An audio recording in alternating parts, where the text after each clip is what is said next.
Play. It is the most divine activity around. When we play, we dive into our hearts. We find our true selves, and we change the course of history. And here at Philosospiel, we let our inner child loose. So, how about we philosophize? This is Philosospiel, video game philosophy. And I'm your host, David Leibowitz.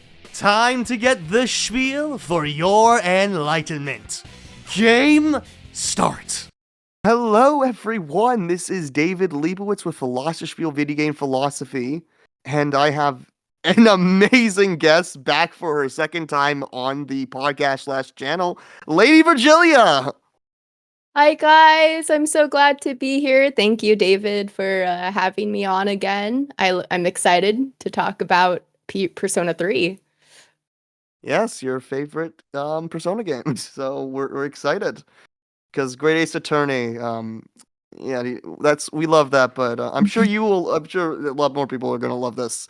It's because it's definitely, I think, a much better cross section of both our interests. Because I think this was gonna start more as talking about like the suicide epidemic, but then Lady already covered that, and I think she covered it pretty well on its own. But what we're doing here is getting to the root of why that's really the problem, not just what's happening. So we're gonna do that here and talk about Jesus on the Lord's Day.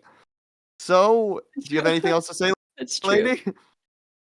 I mean, yeah, You have anything I'm else? all about talking about Jesus on Sunday. So yeah, I'm all for it. And I'm the Jew talking about Jesus. I'll wear my star proud. Oh, you can't. Okay, hear my star. Nice. All Uh, right. Let's go. So, how about let's start with talking about your impressions. So, Persona 3 is the first of the Hashino games, and obviously, yes. Persona 1 was the first to really start with this, but obviously Hashino brings in a whole new direction. He brings in the social link system. He brings in mainstream Persona, and he also but for most people, this is a lot of the beginning of Persona. So I think to talk about the beginning of Persona, just sort of like I talked about with Professor Cooper about Jung itself, I thought it would be appropriate to talk about how Jung began in Japan, and that all starts with it first starts with Jung's meeting with Daisetsu Deitaru Suzuki, or as short in DT Suzuki, and a meeting with a Japanese priest that he doesn't like to talk about, so that's published on the priest's end. But where it really starts is with Hayao Kawai. So, what did you make of him when I had you do my boatloads of homework? I mean, honestly, it was very fascinating to because I read the book, even though you sent me the book a while ago. I only just read it recently, and I've also been myself kind of like trying to put together like what the non-self from Buddhism in all throughout Asia. It has a big influence on how like a lot of Asian countries think of things.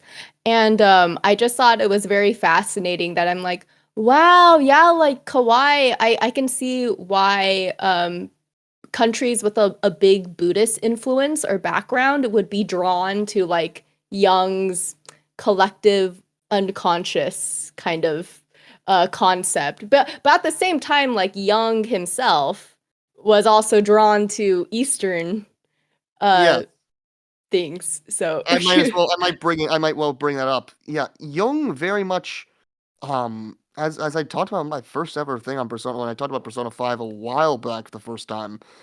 Yeah, Jung is there in he talks about this one of my most important essay, which I think I'll bring up a little bit more in when we talk about part 3, when we talk about the true issue behind the meaning crisis. Well, is what he refers to as the spiritual problem of the modern man or the modern individual, where he speaks of that basically science has destroyed the world and has created the nuclear bomb.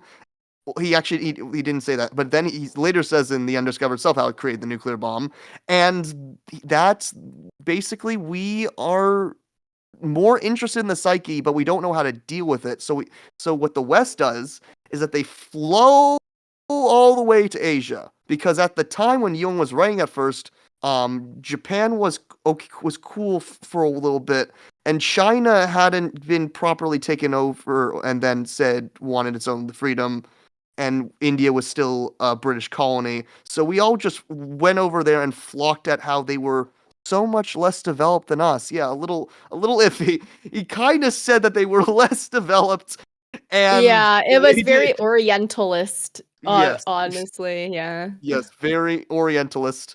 But in those truths, in those iffiness, there is a lot of truth that at the time, China and India and Japan, more so China and India, were very, because Japan was already modernizing and already basically, as we'll talk about, kicking away their own religion, and destroying it, basically with the emperor. That they Mhm. were a lot more closer to their cultures and a lot more connected to the unconscious, because the West, the scientific revolution already happened. Darwin was king, and therefore the goddess of reason at Notre Dame is what is we worship. We don't worship Gandhi, but we worship science and reason. So everyone looked Mhm. to theosophy, anthroposophy, and Buddhism. Buddhism was actually thought of as the new scientific religion by certain people because it had no creation myth. Paul Karras said it was going to be the new thing. We were all just because and the Buddhists, like Suzuki and others, were able to present Buddhism in a way that was very rationalistic, very cause and effect, like interdependent Mhm. origination, as we'll talk about, that Kawai talks about, was presented in a very this starts here, then it goes here. So yes, the West loved Eastern thought, and still does, and that's why we have the New Age, which I still partially am part of. But then now we have, with all these Japanese video games, we have all this flaunting towards the West. And that's what Mhm. Kawhi talks about, with a bunch of people converting to Christianity at the time and people interested in Western rationalism. Would you like to give the how you interpreted Kawhi's story of the fall of Japan and how it gave way for the West? How do you interpret it? Well, yeah, like his basically his like chapter 1 and chapter 2. Chapter Yeah, one. chapter 1. Yeah. Um, I guess like just like I guess initial impressions, like Initial just my impression. initial Well, I mean, thoughts, I guess. I mean, do you want me to give the story? I want to see what what you thought of like the whole story about like when he says, "Oh, he had that gut feeling that when the guy said, 'Oh, Japan is holy, it will never lose,' and Kawhi had that feeling right then, Mm. Japan is gonna lose." Is gonna lose. Yeah, I feel like for him, it is fascinating to hear him admit that. And also not only that, but like was it his brother who said don't tell anyone that you're thinking that or you said that, Yeah, he says right? that. Yeah. Because like yeah, like Japan at the time, like you see what happens, like there were literal like the kamikaze pilots, like that's how much people Bushko, yeah. believed, Bushko, yeah. yeah, that like their cause couldn't possibly lose. And I think in general, there's pros and cons of both individualistic and collectivist cultures for sure. But I think one thing that really stood out to me and made me kind of sad to think that like because Japan also, I think, they're a collectivist culture, there's also this like big shame aspect of it where it's like if whatever you think, it's going to reflect on everybody, Exactly. right? It Mhm. affects everybody. That is just like, if even one of us even starts to doubt, not only would you be completely ostracized from your entire community, Yes. no one will want anything to do with you again because you'll be seen as like a traitor, Yes. basically. Mhm. But not only that, but it's like, um, it's what causes that feeling in the first place. Like it's going back to like the group think was a problem in Western countries too, clearly during World War II, but like for different reasons. And for Japan, it's like I think the collectivist nature of also their culture. It just made that part of World War II and Kawai's um experience with it, like being the only person I felt who like maybe not even the only one. I'm probably a lot of people, quite honestly, were thinking that internally, but no one felt like they could say like oh my god, we might lose, you know? See, pretty bad groupthink. Yeah, Though, yeah, though it's just actually, though groupthink. actually, according to Munich, though the movie, there's a bunch of people that wanted to oust Hitler, so maybe not. But Banal of Evil, pretty bad. Actually, no, that's the opposite of growth. Let's go up. We could go on very bad tangents, just like we did last video. Yeah. So, but what did you think about? I guess then the story of what happens after when he goes to the West and he starts seeing the sort of Western consciousness and individualism, and then that leads to him having that dream of his therapist as Amaterasu. You are the sun. Like, what do you think about all that? Um, honestly, I just love that kind of story in general because so as someone who I think a lot of people who are like minorities in any country in general, like I think you do feel a lot of the times you feel culture more strongly because Hmm. you see how different like maybe how you're raised or how your community like so for me it would be like a lot of Japanese Americans like how the way like our group acts or thinks and stuff is so different from like the majority. And it was kind of interesting to also hear, like, I think it's a similar concept of when people go abroad for the first time, if they've never really had to wrestle with, like, their culture Hmm. before, like, they feel their own, like they feel personally tied oftentimes to, like, themselves and their heritage more Hmm. when they experience something else Hmm. because then there's something to like contrast it to, you Hmm. know? And so I just thought it was very cool to hear, I guess, like Kawai feel um it- after having felt so much anxiety over Japanese culture during the war to like kind of almost reconnect a little bit in a way Yeah, by and like by exploring an opposite culture, you know? yes, and I feel like then there's we went then Kawhi learns everything. Then he goes back to Japan and he starts practicing. And his first ever patient is the 90-year-old boy that I've obviously kept names kept not anonymous. But I mentioned this in my Rise video. I connected it to Rise about the Mm. Bodhisattva. The Bodhisattva, which is a figure, it's basically a very godly figure in Buddhism, Yeah. that has that he had this in this dream, this statue of this Bodhisattva right outside his house. He would never leave the house because he had a school in real life a school phobia. But Mm. then he dreams that Mhm. the Bodhisattva starts going out and becomes real, sort of like a persona. And he goes out, and the Bodhisattva Ooh. teaches him Korean, and they go out into the world where everyone speaks Korean because, of course, xenophobia. No, we don't have to No, go on I xenophobia. that's another story. Yeah, that's true. Oh, Xenophobe, Japan. Uh, xenophobe. but yeah. But yeah, basically, That's a whole whole other story. But he basically, then and there, he still hadn't fully taken up Buddhism himself. So then he starts to take up Buddhism because he starts to realize in his patience that that he needs to understand that a third of his patients were Christian, but the majority of their dreams were Japanese figures. So Japanese, I mean Shinto, Buddhist, those figures, even though they were Christian. So basically Japanese mythology in a way, yeah, like cultural, yeah, Persona 4 stuff. mythological. Persona Yeah. 4 stuff. Everything from Persona 4, that stuff.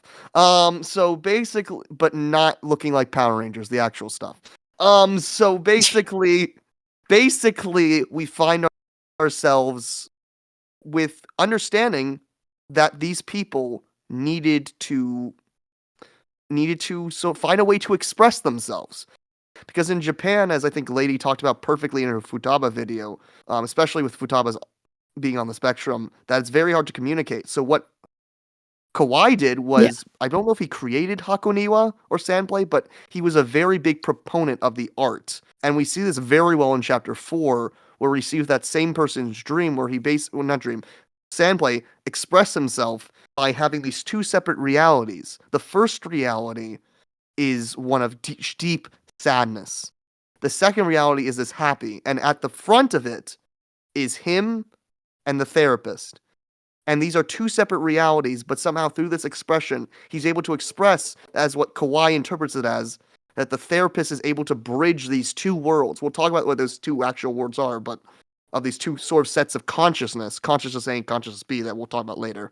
Mind, birth, death, and mind suchness. But that there is this way in which the therapist is able to bridge oneself from inside of themselves and able to just come out, and in a way, and stand in that sort of suffering that the persona protagonists are very good at doing. Because the Japanese culture is empty, paradoxical, and hollow. The stories, as I've talked about, end with things like Aware, where with Kaguya-sama, where the person where they enjoy people going away. Izanagi, Izanami, they're fighting, and at the center Tsukuyomi. You can get a lot more of that if you let's go on SoundCloud and listen to my stuff about Persona 4, but I'll just leave that there. That the Japanese Mhm. culture is very non-good and evil. And in Persona 3, even though it's Greek, which actually is also pretty good because all the gods are assholes, pretty good at showing a story that's not about good and evil. The main evil of the story comes from within. It comes from within. It comes within ourselves. There Mhm. is no big bad. It's just our own self. All you can do is fight the self. So I guess what that Yes. long, but I Yeah. think I can put things in nice. And Yeah, like yeah, yeah. You can go. yeah, I'm here. like I mean that just reflects the because, Japan is so heavily influenced by Buddhism historically, and so is so much of Asia in general, and that the main thing about Buddhism is the fight with the self. At the end of Mhm. the day, like it's not really like there's not like this big outer person or like outer like evil to like defeat. At the end of the day, it's like the battle with the self, with the ego, Yes. right? I, So it's just the like closest thing yeah, with that's that really cool. is our green penis demon. Oh Mara. yeah. Mara, That's that's yeah, so funny. that's Buddhist Satan, but he's really just you. He's really just you and all of your desires. Yeah, yeah, like your He's all of desires, your yeah. desire. It's just your desires. And you have to just rid it by, as the Buddha did, just sit there and meditate. That's it. You've Yeah. gone away. You've Well, gone away. especially because like Buddhism and I think Kawai even talked about it himself too, right? Like at the beginning, Buddhism wasn't really like it didn't really have women in mind when it No. came to its teachings at the beginning. So that's why you have that. Like it's like, oh, big penis demon. No, Like, oh Mara's no. not actually Yeah, represented by that though. Mara's not actually represented by that though. I know. It's just But it's really he looks funny. kind of like an oni. He looks more like an oni. Really. Like, or I just an just find it ogre. funny. I just find it funny that like that has become kind of like the signature atlas basically like demon, and then for a lot of people who aren't used to like Buddhist teachings at all or whatever, like that's kind of like their introduction to it as well. It's funny, yeah. I mean, I there Yeah, is yeah, that's I funny show to me. if you would like to see, there is a video on this channel of me showing a Buddhist scholar, a very leading Buddhist scholar, Mara, and him reacting to it. It's interesting. So if Wait, you want that's to see that, funny. yeah, yeah. So yeah, it's not accurate, but there's a sort of actually though a little bit of that. It is that Mario is on a chariot, and that chariot is this. One could say is there's a little early Buddhist proverb about the self being sort of like taken apart like the parts of a chariot. That the self is not you. The self is just these Mm. different parts. What we refer as it's not kalpas, skandhas. That allow you that like this is you, this is Mm. you, this is you, and then but all of them together, it's still not you. Where Zen finally comes in and says subtly, very subtly, there is some sort of thing as a true self, and but you what you have to do is you have to forget the self that you have at the moment, and you'll find this very oceanic, water-like self, like Persona 3 Reload, and and that will allow you to extend across the world and include everything in yourself, which kind of gets you back to Hinduism. But either way, bring everything back in and find this new self, but still be open.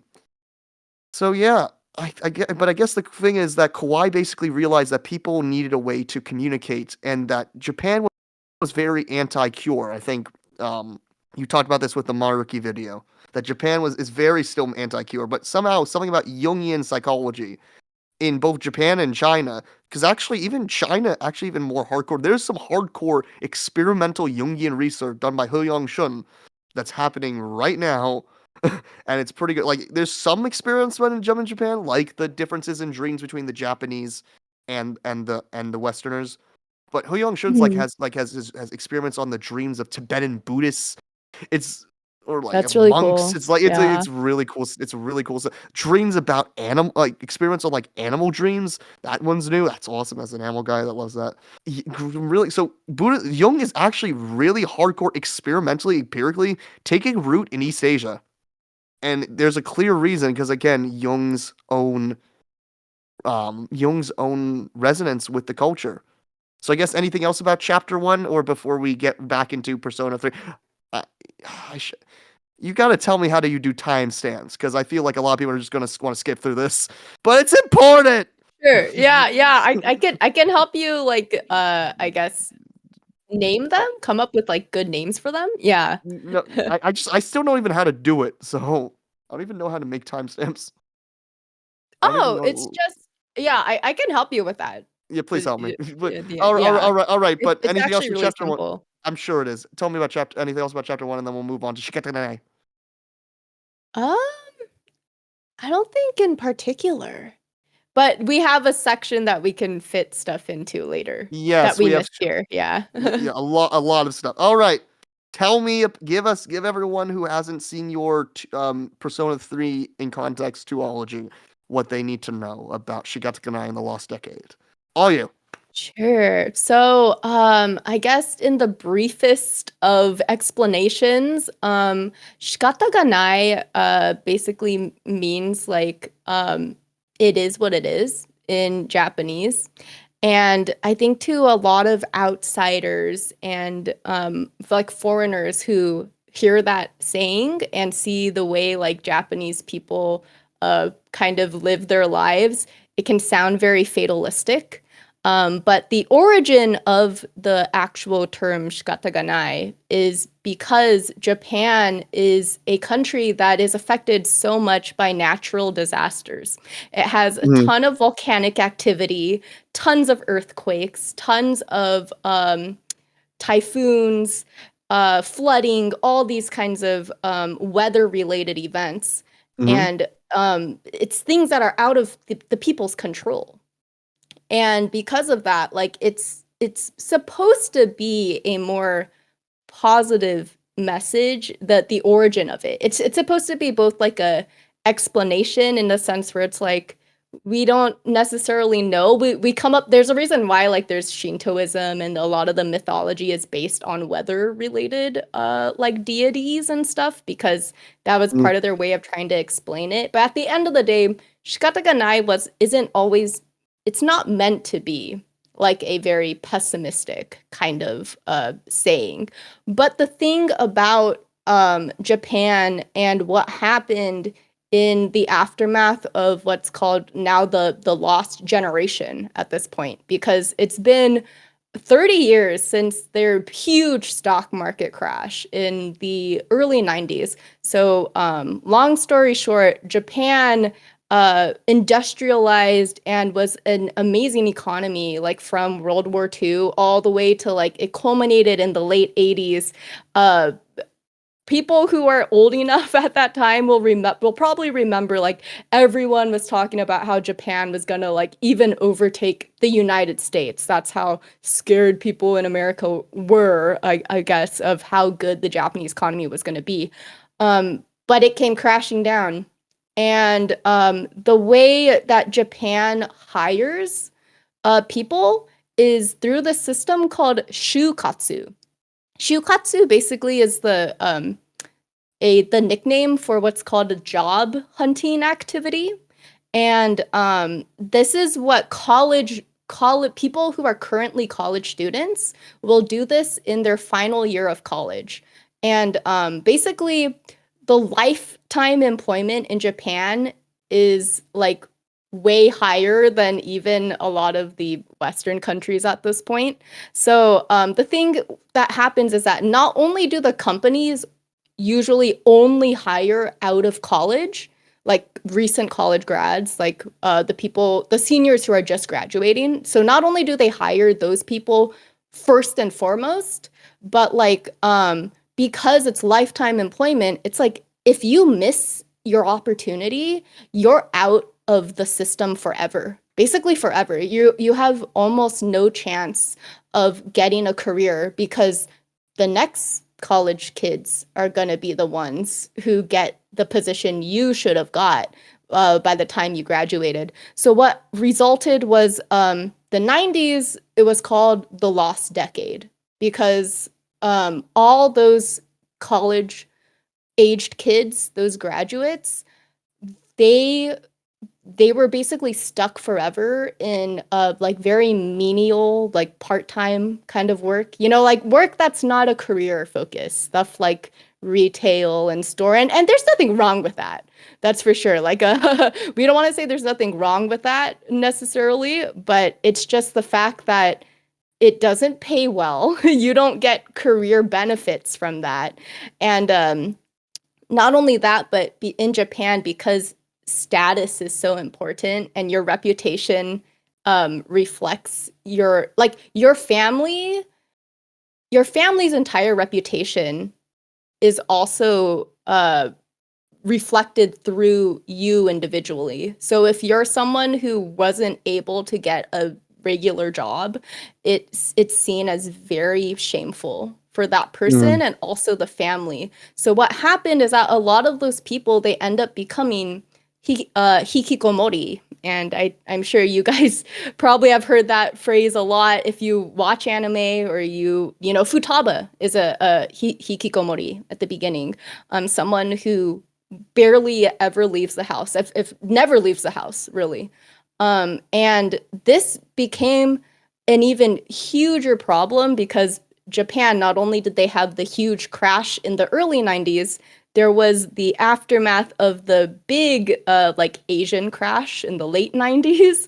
And then not only that, but then it was like the 2008 like global recession. So it was so many decades of just like really poor economic opportunity and growth for these young people that there's this problem in Japan now called the 80-50 problem. And it means that the parents are 80 years old and the hikikomori are like in their 40s and 50s now, because that's how long it's been since the 90s. But these people have never had a career for themselves. So it's like people don't even know what's going to happen at this point. And I think that causes people a lot of anxiety because, yeah, because like the parents, you know, I think they're worried about their kid, but their kid is also worried for their future because they haven't had anything because they've been inside. They felt so ashamed and inside for that long. So So that's then the how does that whole. so how does that apply to say apathy syndrome, which is obviously yeah. Yeah. So how this all boils down to the apathy syndrome is basically like these people who are stuck inside the hikikomori, they think they and their family think, well, shikata ga nai, like there's nothing I can do. It is what it is. Therefore, like I shouldn't even try. We shouldn't even try, right? This is how it's gonna be. It is what it is. And it's the same with people who were able to get the jobs and are like doing their work. They think, well, this is how it is. This is how our economy has kind of been for this long, and I'm just gonna keep trying to chug along and keep going, but not necessarily with with not necessarily with any like hope, which is very sad, because then it means that it results in a lot of like apathetic like Mm, voters, a lot of people who don't try to change the way their workplaces run, mm, all that kind of stuff. So Persona 5. yeah, it fits perfectly. It goes great into Persona 5. So, and then what about, I guess we might as well bring in, okay, let's start the spoiler banner right now. It's going on. The lid has been open. At the end of this is spoilers for the absolute basically ending arc of Persona 3. Apathy Syndrome culminates into massive suicidal ideation, which literally just has people not really exploding, but basically I don't know what actually was going to happen. Do they melt or something? They're going to literally just self combust from Yeah, I nihilism. think they just kind of melted, Yeah, if you I mean, think about was it. there was The one shadow. guy that died at the beginning though. I still that was never explained. Like what I happened? don't the thing is, I'm not necessarily sure if like he technically if these people are technically dying for good, because it makes it sound like if you defeat I sorry, not defeat, but if you get rid of the dark hour, supposedly these shadows would also go back to normal. That wait That's the the yeah. I'm not entirely sure how that lore works in the story. I don't think it's ever confirmed though if those people legitimately like died for good. I'm what not about sure. I'm not yeah. sure. Either way, Yeah. and then this is confirmed. If we need to know anything further, Erebus and the answer. We'll leave other stuff for. I mean, there's definitely some. We both stand the answer. We will stand the Yeah. answer together. Yes. We will stand the Yes, the answer. answer The story answer is is good. It good. is good That is story. good. Yeah. Yukari's change of character makes perfect sense. Get the hell out of here and Exactly. tell me that Yeah. that's still my waifu. She's still my waifu. Yukari was good in the answer. She was That was good. good She was good. character like exploration, okay? We will get actually we were going to get right to the answer halfway through later on when we talk about mechanization, a very important for Nishitani. Very important thing that's very big with Aegis and about the human mechanization of the self. But we will Mhm. start a little bit leeway for people who, yeah, right after this. If you haven't seen the answer, sorry, we're going to talk about it. But for before then, a little bit is that yes, it's revealed that Erebus is this big black monster that is based off of something from Greek mythology and the underworld, just like Nyx. That when there is no seal, touches Nyx when enough people wish for their own death, which is exactly what Takaya says. People, this is not your problem. People willed this on their own. It's like, That's actually really good. no, no. I can keep, yeah, no, voice actor here. Yeah, that was a really good like impression of Yes. Takaya. Yeah. Who But can yeah, like pray for this glorious achievement? No one else. yeah, Yeah. because yeah, but he does say that. It's not just him. He says it's not just me. It's clearly everyone here. It's all We of all wish society. for our death. Yeah. We all wish for it. So Yeah. what's the And problem? Yeah, no, continue. Yeah. ooh, The, should I briefly also like mention the lore of Nyx in Persona 3 just in yes. case people Yeah. might not Yeah. know? Okay. Yes. So very briefly, Nyx in Persona 3. This is from a official, like from the Persona P Studio development team worked with this club book author who explained the lore of Persona 3 like a year after because so many fans had questions about the lore. So one thing about that is huge that's not explained in game necessarily, but is explained in the club book, the Japanese only club book, is that basically Nyx is a planet. It's the giant impact hypothesis where we get the moon Theta, and Theta, yeah. yes, theta. And so Nyx comes, she merges with the earth and all of living beings conscious. So humanity's She is the conscious. collective unconscious. She is Yes. life. She is psyche. Yes, literally that is the lore of the whole Persona universe. In a nutshell. Our psyche, humanity's psyche does not exist without Nyx, which means that like every single person has a little bit of Nyx in them. Every person's shadow is basically Nyx. And that's It's a why Nyx, fragment of Nyx. it's like, Yeah. not only their persona is also Nyx. I mean, Yeah, anyone's yeah, persona is yeah. Nyx. Yes.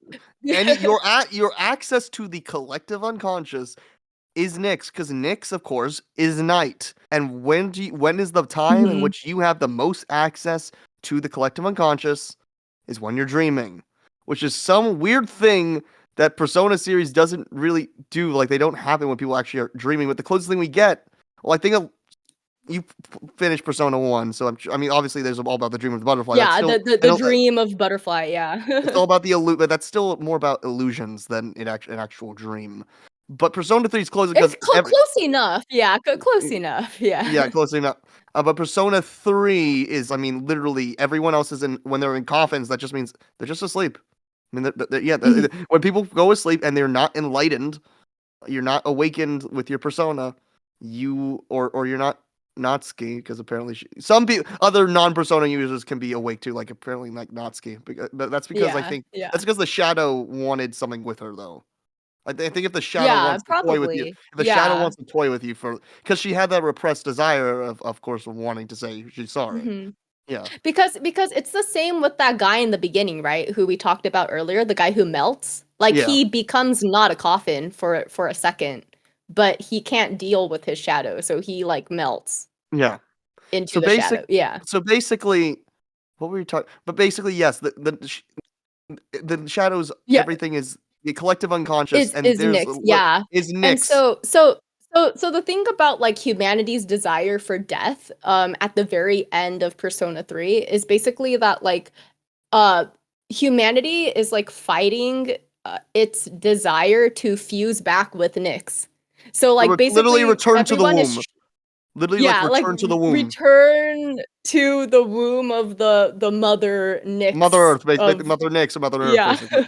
Mother Earth Mother, Theta, yes. Mother Earth. So yep. So yeah, so that's the lore of like Persona universe that like retroactively applies to like Persona 1 and 2. Wait, can I like really quick? I have the book myself. I can Wait, just what? show you like the pages, the Wait, you club got the book. guy? You got it? Yeah, You got I it? have it. I have it. So wait, Get wait a it? minute. I'll All right. As you talk, basically though, basically the guide, basically what talk happens, of course, as you know, is Takaya says that there is a lack of meaning in the world, and that's the issue. The whole reason for, oh my god, the lack of meaning in the world is the main reason for why people are dying, and that's why I wanted to talk about Japan's religious issues. But we'll talk about that right after we see this cool page. Sorry, that this is the main page of like Nyx Mm, lore. And yeah, because you can see like the egg, right? yeah, the egg. It's clearly all in Japanese, but these are the main two pages of like the lore that retroactively applies to Persona 1 and 2 because this very beginning part of the guidebook also like kind of summarizes P1 and 2. It's very interesting. Yeah, Um yeah. yeah. Basically, Philemon. Yeah, Philemon. got also according to Netline, Philemon basically like split up into all those cute anime girls.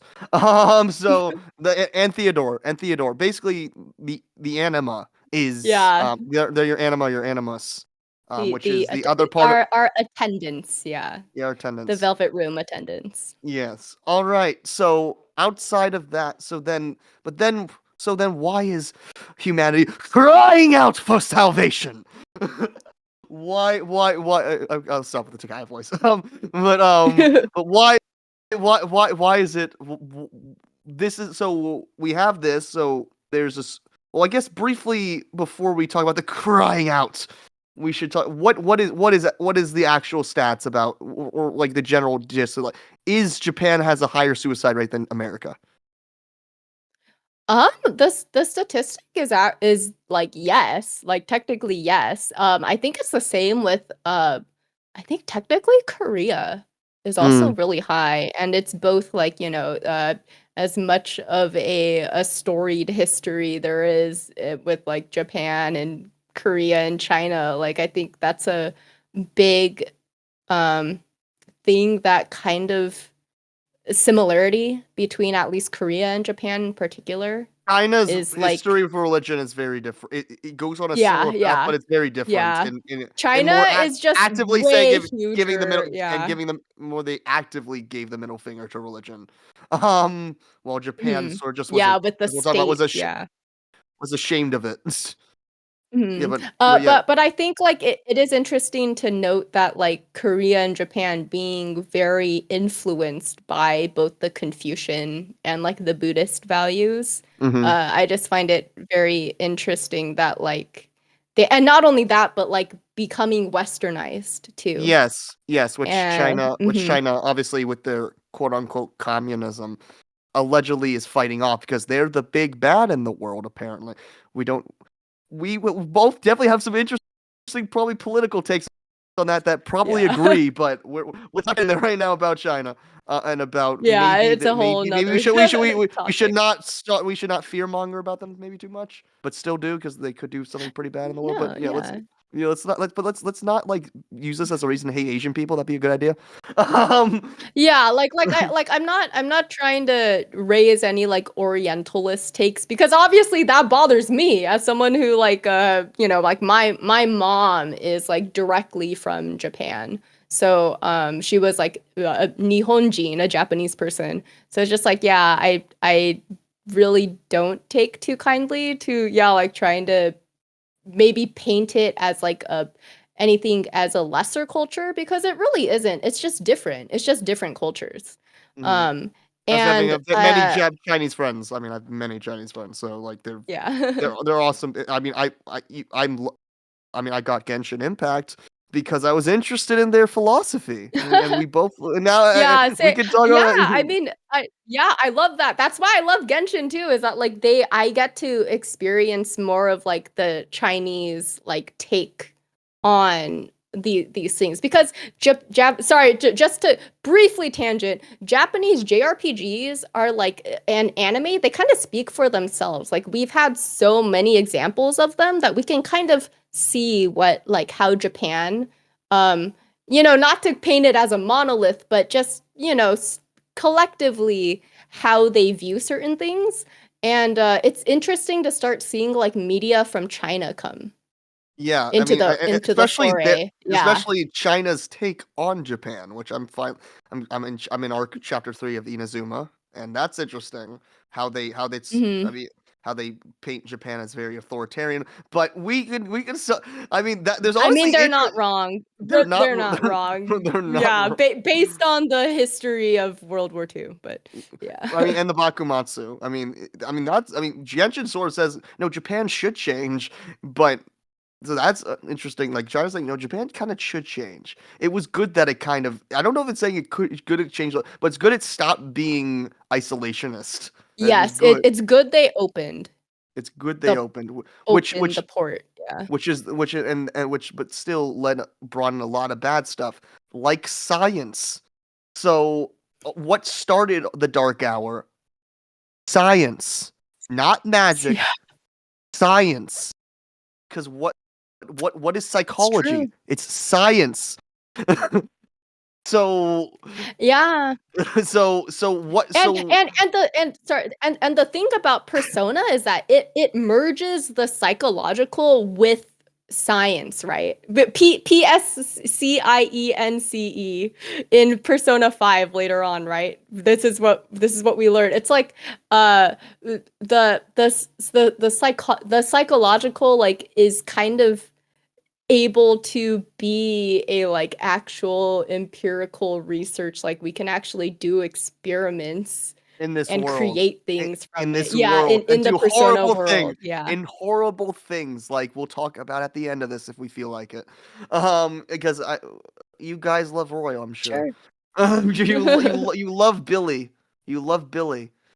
May he Billy rest was in so peace. good. Yeah, rest in peace, Billy Billy. was precious.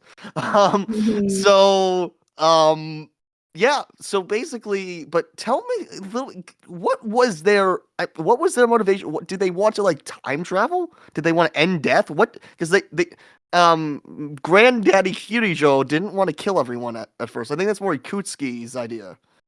No, Um. he did. Ikutsuki is basically like following his footsteps. Oh. So Okay. Ikutsuki, yeah. So the granddaddy Kirijo was the guy who felt like, wow, we could basically like end humanity as we know it by experimenting on these shadows and merging them all into the death shadow and calling Nyx's avatar to come down and basically annihilate us. Like Okay. that's So yeah. this seems too close to the nuclear bomb. It's a little too close, which makes perfect sense. But Because Japan doesn't. You know what? shit. Japan was just done with it. It didn't just want. Let's just end ourselves. Let's I, just do it. I mean, am I not wrong? yeah. Am I not wrong? I'm not wrong. I think there's a clear I connection to the mean, nuke. I mean the sad thing, but I mean the thing to me though is that like at least Japan clearly didn't do that to themselves. As in like they didn't want that for themselves. No, I'm not. I'm Obviously, not. I'm right? not. I'm But not. yeah, I'm but not yeah, saying yeah, they yeah. called the. I'm not saying they I called know the. you're not. I know you're not. But like that, it's just like No, I'm saying it's Ikutsuki and Granddaddy Kirijo saying, let's just do it to ourselves. They didn't fail at doing it. Let's just do it ourselves with through oh my god. science. But Yeah, let's like end the whole world. Let's end it all. Is that because meaning was of the past? yeah, basically Exactly because like quotes. Yeah. because they don't believe that there's anything worth it here Yeah. in reality, so we might as well basically just end it all, right? Yeah. Yeah. uh So so now this is where everything really starts. We've been probably talking for probably already an hour, and so let's get into let's go back to Kawai chapter 1. Obviously no, so you were able to read Nishitani. Actually, let's get right to Nishitani. yeah, What do you the mechanization guy. especially mechanism but I mean he obviously says before mechanization, he talks about how obviously religion is everything he according to him is a trans like Buddhism. He says Buddhism, Shinto, they're not the same. And Christianity ain't cutting it as replacing any of it. So do we think that I mean it's a very Jungian based game and on based on and if they are in fact influenced by Kawai's tenets, then they're clearly saying that that okay, there's this economic issue. Clearly this game was made after the lost decade. But is there something else? If is it saying that is Takaya, who's on this more like new weird like new live and let live culture? Though I still thought when Takaya says live at every moment as it is, I think I interpret it as more just oh well I try to live every moment as it is, but there is no but when I do that I don't feel any pleasure, so therefore I just end. If I don't feel pleasure now, I will never feel pleasure. But either way, it sort of leads to this more, I mean, uh, individualistic. What? Yeah, well, I think for Takaya and those guys in particular, I think it is important to also remember that like they know their time is finite as well. Like yes, it's not like they're not like the others who kind of like feel like death is a long ways off kind of thing. Like for them, they know that like their time is gonna run out very soon because of the Mm-hmm. nature of their like I guess we can call it a disease at this point. The nature of like their persona awakening incorrectly. Mm-hmm. So it causes them to like lose life every, Yeah. quickly. So And in a, so I mhm. think for Takaya, to me, his like live in the moment. I don't know, the way I read it is that like he already knows he's gonna die anyway. So for him personally, he's just gonna live it completely as how he wants to, right? Like it Mhm. doesn't matter if I literally like kill other people. They were gonna die anyway, right? And not only that, it lets me justify doing whatever I want Mhm.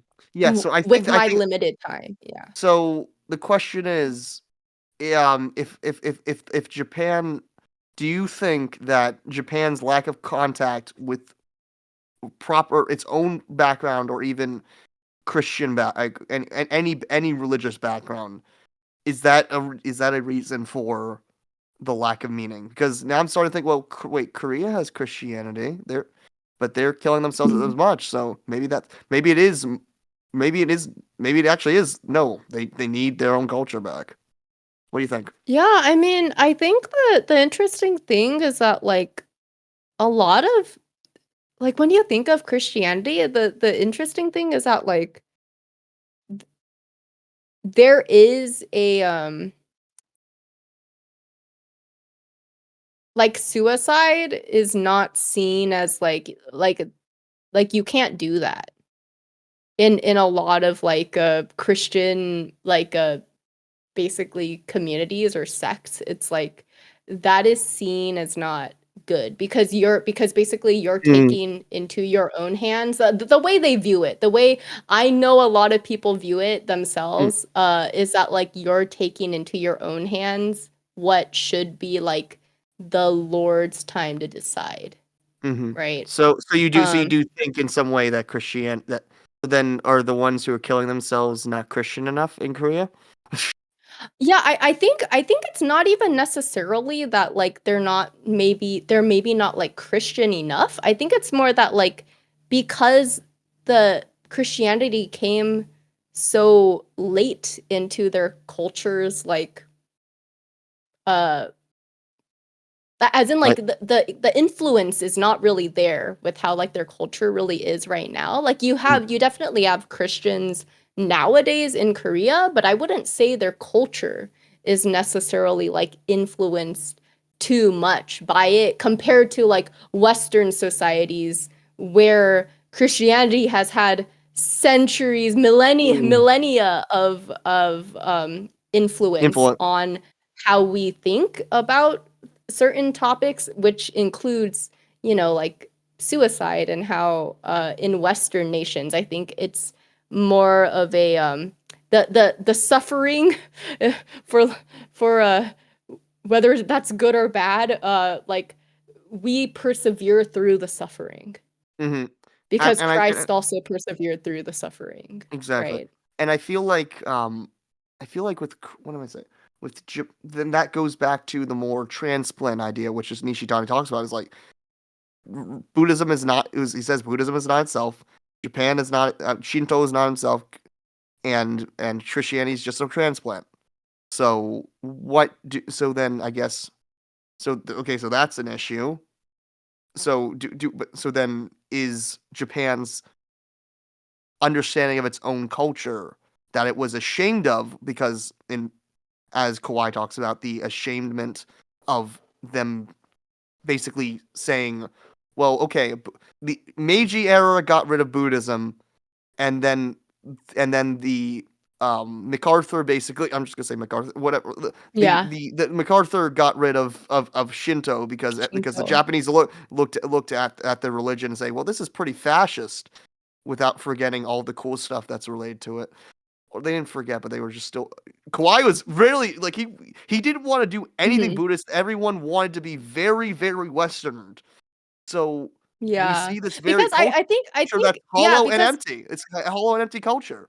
Even though everyone's gonna Yeah, pray because at a shrine, they don't really mean it. They just Ishidan talks about how they look at the garden, but they don't have that same appreciation as he says a Westerner would have for Beethoven's Ninth Symphony. yeah, because well, to be fair, like yeah, I think the fact that even in the like Meiji and like Shinto era and stuff, like if you really think about it, it basically like a lot of the Eastern religious, or at least like the way Japan has always viewed religion, um unless you're like at a very strict like Buddhist temple, like people didn't really practice like Mm, the it's not very like what I guess it would be called like liturgical. Like there's not mm, a lot of things you do mm, to like it's just a part of like your life. It's almost like more of like a book of like maybe proverbs, not necessarily like this is how you should or you must live your life because God commanded you. Because there isn't really any God. There's not like a monotheistic God, right? In mm, like the Abrahamic religions, for example, who is telling people this is how you must live your life. mm, Basically, it's mm, like Asian and especially Japanese, it's more just like a bunch of different deities. mm, And it's just more like this is stuff that we will do. Like this is like philosophical things that could aid you in your life, but it doesn't necessarily mean like you must live your life this way or mm. like something you know, you're going to hell like what the Abrahamic religions will I mean, preach or Buddhism teach. has. I mean, you'll be reincarnated in a as a hungry Yeah, ghost. it's Or true. Like you will be reincarnated as like a bad thing, you know, as or like a lower thing, but I think it just it's not as it's not as direct.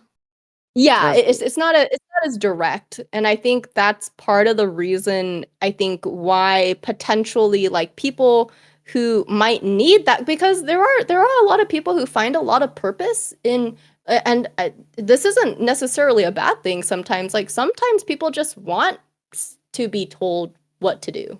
hmm And that's fine, you know, like if that makes you happy and you're happy with that way of living, like you know, I think a lot of people find comfort in like, oh, this is like Christianity actually teaches me how I should be living my life with purpose, if that makes sense, versus like I think some of the other more like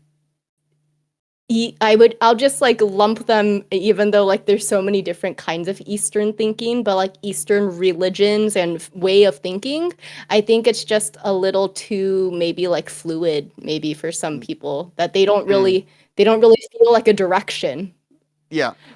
of what they're I doing. feel like with the so then we should probably then we have two more culprits which kind of go together.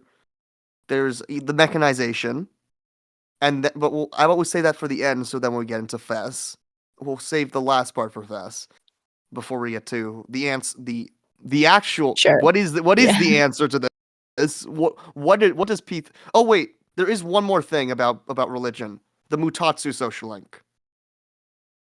Oh yeah, So yeah, yeah, sure. Yeah. because that sort of shows a degenerate version of Buddhism being shown right there. Like you got a guy who's smoking in a bar and he's left his family sort of to get rich off of Buddhism.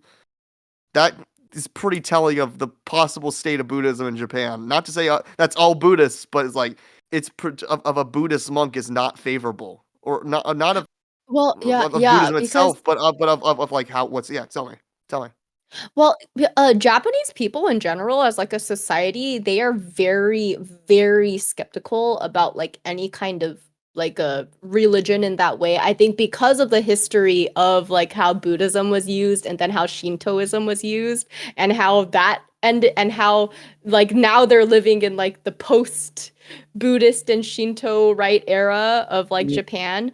And not only that, but like there are a lot of cults in Japan that Happy like science. the regular people, yeah, like Happy Science, which is that's like a big fascist cult. The crazy thing for the regular Japanese populace is that because of all these things combined, they're very skeptical about really any kind of like religion in that, yeah. And Mhm. so I think in that sense, the Mutatsu thing, it's kind of interesting because like yes, the crazy thing about the cults in Japan is like most cults, they are able to the person who leads the cults are able to get like really wealthy or rich just by basically like telling people what they want to hear, So you right? think Mutatsu is Almost supposed right. to be a commentary on happy science?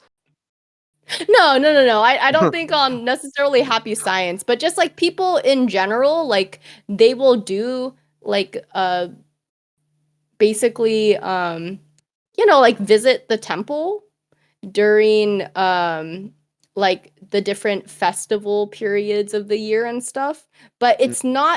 it's not like purposefully being Buddhist, if Yeah, that no, makes sense. Japan is the most Yeah. religious atheist country. This is what they Yeah, are. yeah, yeah. Yeah, and so it's just like the only people who I feel like actually care about Mutatsu or would like support him and stuff through what he does are the people who regular Multi. Japanese populace think are like crazy enough to believe in like the actual religion and stuff. Mm. So then that so If that makes sense. what was Yeah. the yeah, then should we go into the death of the mother then? The death of the mother? Uh Or should I we go I to just science? wanted to I Yeah. also wanted to mention like the thing that I always thought was really interesting about the Mutatsu social link, the Mhm. thing that always stuck out to me as just like going back to the whole like apathy syndrome and the lost decade and stuff. Mhm. He brings up in one of his social links, I forgot exactly what he says, but I remember it's something along the lines of like people work so hard to make money to live, but then no one has enough like time to actually because they work so hard to actually enjoy the money they have. So it's Yeah, I just think I like, remember that. Yeah. yeah, right, that kind of line and just like in general, like how much do you think someone a white collar worker or something like that actually makes throughout his whole life, including like all of the different things, benefits you can get on top of that. And it just reminded me of the whole like he kind of portrays it in a whole like it doesn't really mean anything. It doesn't really matter in the end. And I thought that felt so fitting to like it probably resonated so much to like the lost generation who are just living in like this stagnant Japan. You're probably hearing this guy talking about like, oh yeah, like work doesn't matter, like Mm. work sucks, everything sucks, kind of thing, right? Yeah, but and I also feel like though, I still wonder, do you think the end of his social, I mean, he's obviously the tower social link, so that means it ends badly, but do you think towards the end he does sort of actually gain faith in what he's doing?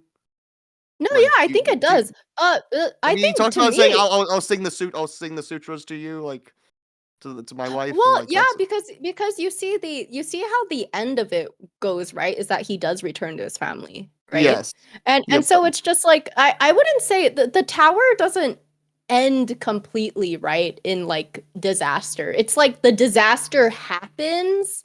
Like it's kind of like inevitable that like you are going to meet a like crazy like people are falling from the tower in the imagery, right? So it's like it's kind of inevitable like this is what you're going to be facing. It's going to be an awful time, but the tower is still like ultimately it becomes a positive like card when you like reach the like more positive or like upright meaning of it, I'm and I talking about think specifically about his religion, about does he, you think he starts actually believing what he says to people by the end of it?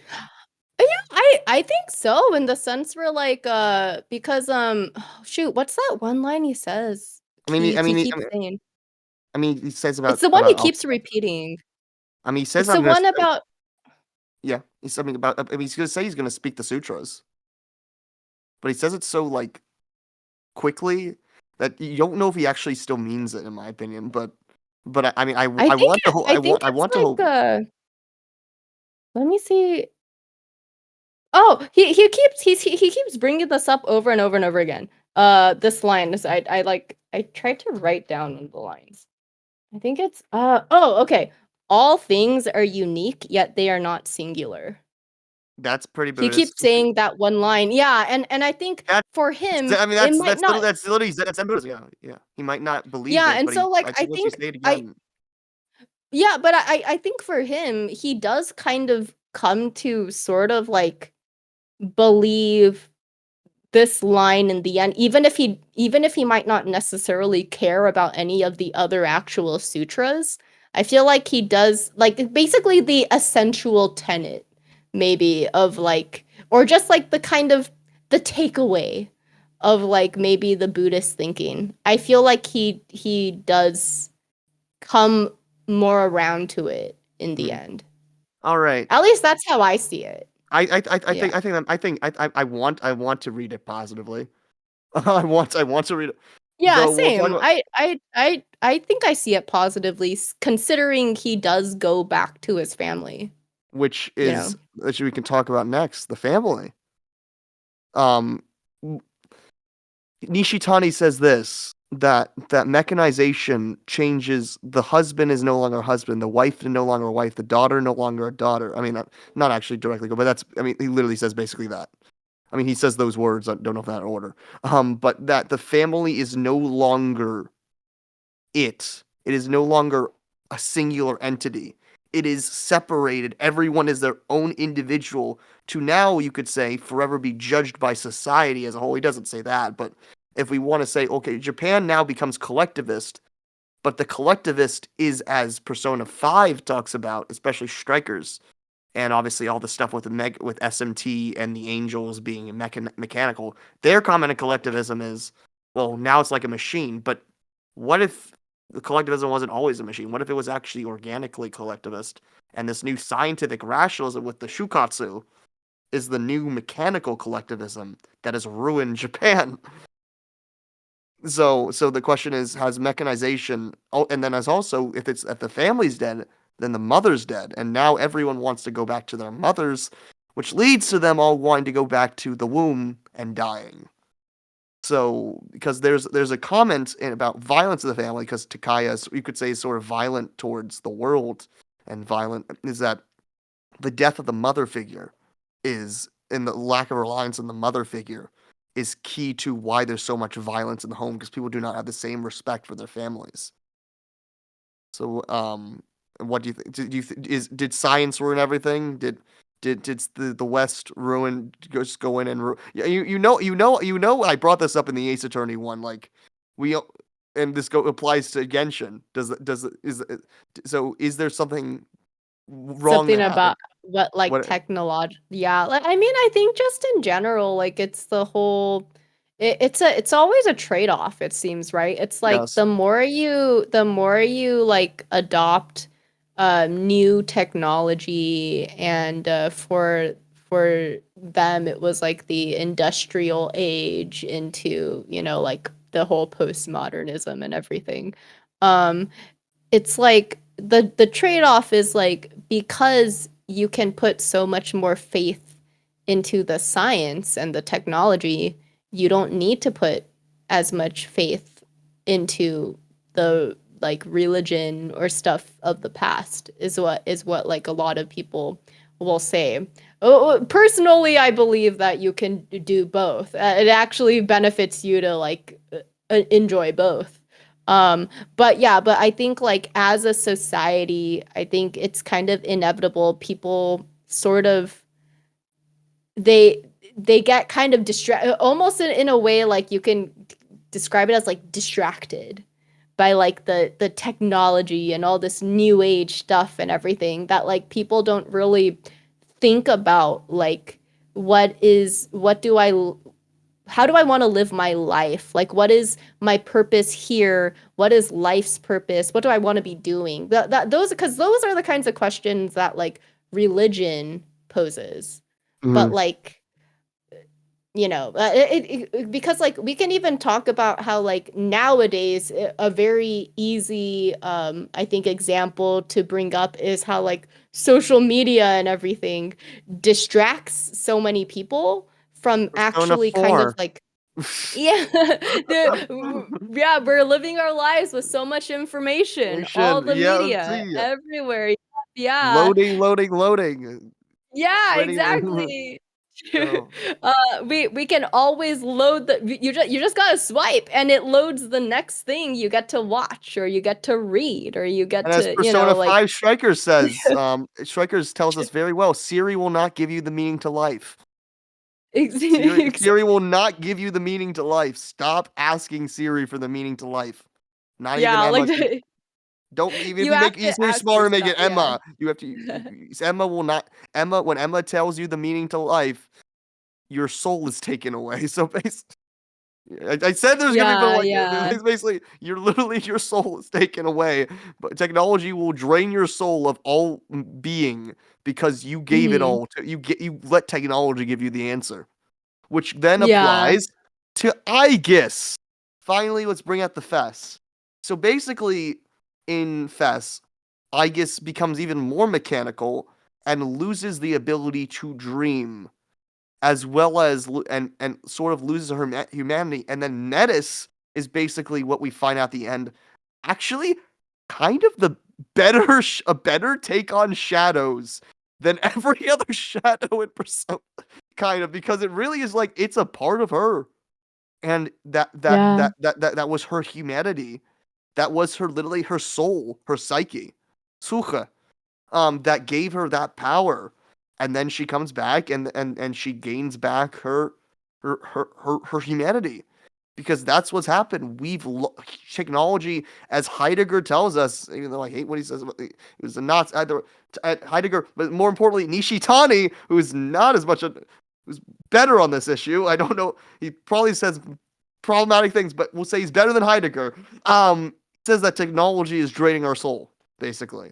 And literally, when you are mechanical, you become so influenced by what is so much in the now. You're only focused on consumerism, and which Yeah. brings us into that competitive individualism, that things like Kawai and Morita therapy want you to get away from the competition, get away from it, get back to a wholeness of the family, right?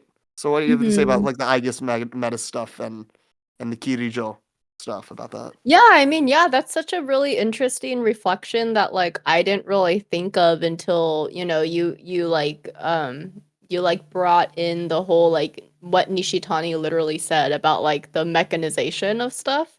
And I was thinking like, yeah, I mean, I guess I see what he means because yeah, there are other critiques that people have had and said in the past about how like it's not necessarily that like technology is like completely bad, right? It's just the No. fact that like when you focus on it too much, Mm-hmm. and that's what society has been doing ever since we've kind of adopted this continuously like we are because and now we're in the AI wars, like we're getting into even more tech than even before. That is just like when we're all focused on all of that stuff, we kind of let that distract us, and then we're no longer thinking about the big like life questions that in the past that was what Christianity and Buddhism and those kinds of like just religion in general like try to encourage people to think about, like Mm-hmm. why are we here, like what is the Yeah. purpose to our life. Yeah. Yes. And I feel like, so then, do you have anything else to say about Nyx and sort of like how that might about the mother figure, or should we save that more for part 4 about how the mother can be rejuvenated? Like, I mean, do you sort of see like Nyx as possibly, even though Nyx has in lore probably actually looks like that, or maybe we don't know if Nyx's avatar, Nyx probably looked like that, but we don't know if Nyx's avatar always looked that decrepit, but in the sense that Yeah. it's sort of like a corrupted mother figure. Yeah, I guess you could also attribute it to like how like Western thought kind of depicts death too. Because I think that's where they got their at least the persona development team got their inspiration for like Mm, Nyx as a design. mhm, But yeah, I mean, I think it's probably because considering that like all of that stuff is really the collective unconscious, right? yes. So it probably draws off the fact that like this is probably what people think death maybe looks like. Yes. So I'm just gonna come back in this form as Yeah. Nick's avatar, like this, yeah, this. Hmm. All right. Now let's. I guess we got a whole lot of stuff to talk about. The answer. What's the answer? Christ. Apparently, Persona 3 says Christ is the answer. So, how about you tell us a little bit about what my Makoto is like Christ? Sure. I mean, like, I think there's a lot of like the traits that come with like Christ is like the main and ultimate one, of course, is like the laying down your life for the sake of like your brothers and sisters, right? Mm-hmm. That's the main Messiah. Like, it's very easy to see that connection. But I think not only that, but just like in general, like because Persona 3 made such a big effort to bring on the social links. And so it's not only just like the party members, but like you're kind of just like sitting with people, kind of like how Christ also a big thing that a lot of like Christians will say is like Christ wept, right? Because he is able to like empathize and feel compassion for people who are going through a difficult time or like struggling, Mm-hmm. like basically Mm-hmm. the pains and sorrows of humanity. Mm-hmm. And when you think about this Makoto, it's like as the game goes on and as your social links go on, like you are sitting with all these individual people and kind of going, sitting there with them as they go through like their worst fall from grace that they've ever encountered in their life yet, right? Inari and Saori. Yeah. Oh, Akinari. Exactly though. Yeah, so it's like the FEMC added a lot in that regard as well. But even the male MC, like he added a lot with his original social links. Like people don't like Kenji or like Kenji Nozomu, sucks.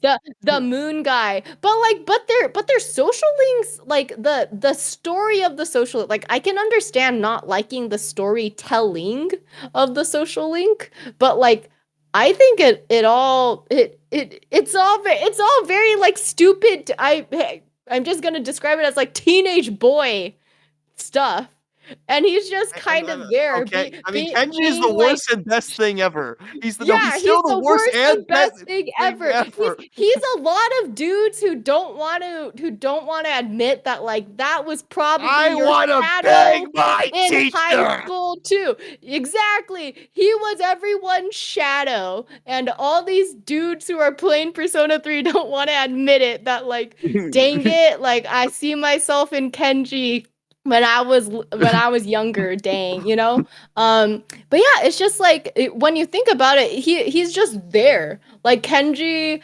Nozomi, they're all like assholes. They're all but like Jesus is also forgiveness, right? He's I mean, Tanaka's also. I've still not fully seen Tanaka's social link, but I mean, he's the devil. So, um, but Oya is Yeah. the devil too. So again, the devil. All these arcanas are very much more complex, but I think Tanaka, greedy as always the devil. Yeah, like Tanaka, I do like how Persona 3 is a very good like tradition. I guess for lack of a better word, like traditional depiction of every arcana, if Mhm. that makes sense. Like it's a very much more easy to grasp thing compared to like Kenji for Persona 5. Kenji for magician. I mean, yeah, no, Jubei is a great magician, but Kenji for magician. Yeah, You know, because it's also like he's um because by nature he's not a party member, you don't see a lot of him, but something that really stands out is always that, like, I don't know if you remember during when they're cleaning up after the school festival that went wrong, like they didn't get to actually do the school festival. But like Kenji is basically that he does a stand-up comedy scene Oh, with the MC. oh, yeah. And then he's perfectly Yeah. magician. He's a magician then. Yeah. Yeah, like he's basically he has all the traits of like the typical magician. Like it's a Mm, very like witty, creative, but mhm, at the same time very like delusions of grandeur kind of person at the same time. Like sometimes you get a little carried away that because mm, that's what Junpei does as well, right? mhm. Uh, Yes. Yes. So yeah. but either way. But yeah. So he definitely is and he. I mean, Jesus, as we talked about Yeah, with Cooper, so the point he descended the to the point dead. He of that descended to the is that dead. like He descended to the dead. yes, and it's the whole like you know the whole Tartarus imagery is like you're going through you're literally going through hell, Yeah. basically like a depiction of hell the entire story. And yeah, and Makoto is that as well. He's the leader, he's leading everyone through that.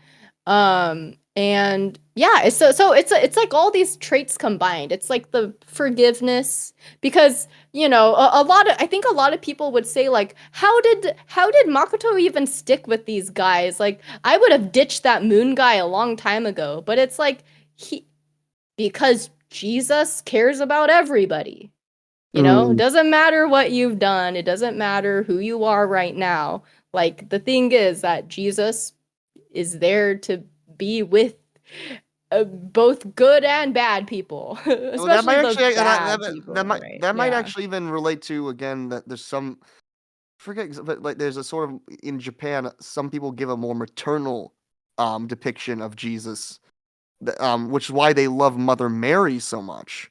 Actually, in Japan, they view the third part of the Holy Trinity is actually the Mary. There's actually somewhat more Japanese stories about Mary than Jesus. Like that's how important she That's so is. interesting. Yeah. Yeah, That's very interesting. But it yeah, goes back to how like I don't know. I did we briefly bring this up earlier? Because I know we brought it up, of course, in like our prep and everything, but how like yeah, like the Amaterasu thing. yeah. Of course, no. Obviously, Yeah. Amaterasu is the Hmm. reason why, because Sun is Yeah. the mother. Sun is usually masculine, but it's the mother in this one. Um, Hmm. but weirdly, then there's no anima.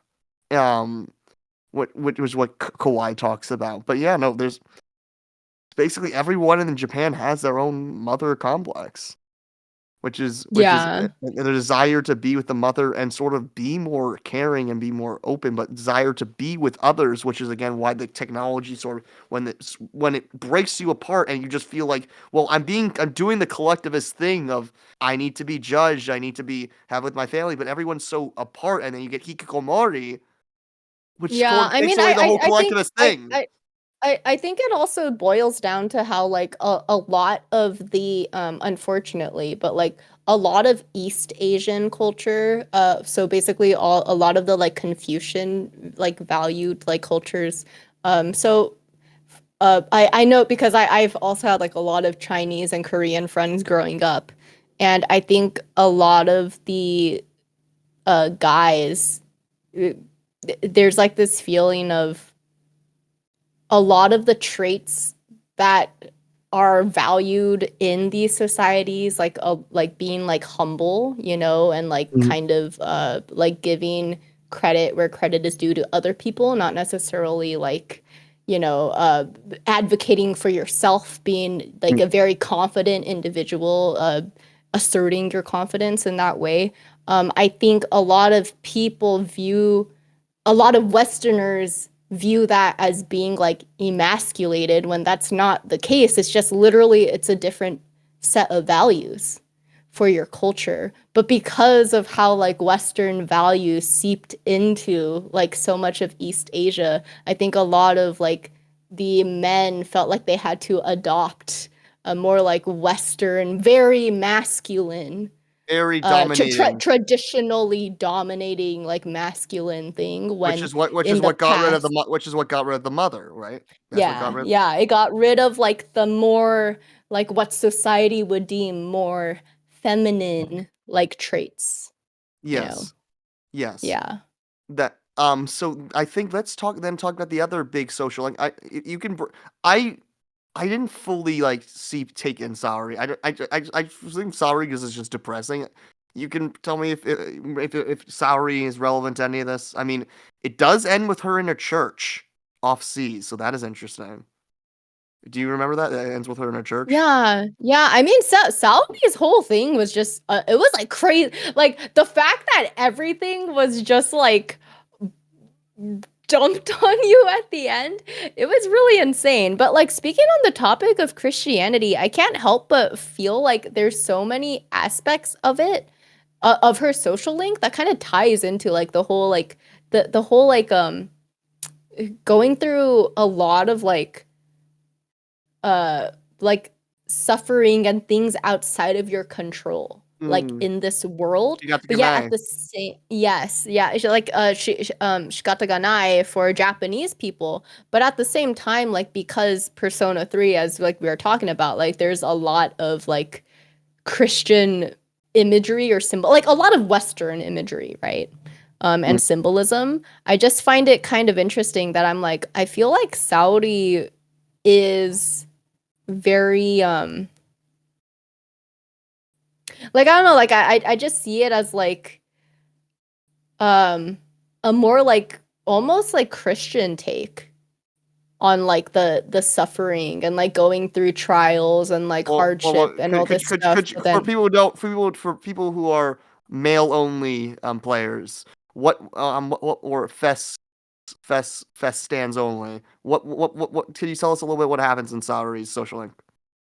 yeah, so like from what I remember, I don't remember the exact details of her background, but basically the um what happens within her actual social link as she's like hanging out with the female MC is that like basically she is a student who has returned to Japan after being abroad for a while, so she is older than actually all the seniors. So she already kind of stands out from all the other students. So she's already kind of ostracized in that way. But not only that, it's like these girls, they also like she gets tricked into basically like almost in a way like being on like a, I don't know if it's exactly like a porn magazine, but like something almost similar to that. Like they basically like she's like tricked into, I think, like having like suggestive pictures taken of her that like Mm. are also um I think people trying to prove that like she's a bad person, like she's just a slut and she's like a basically ostracizing her more.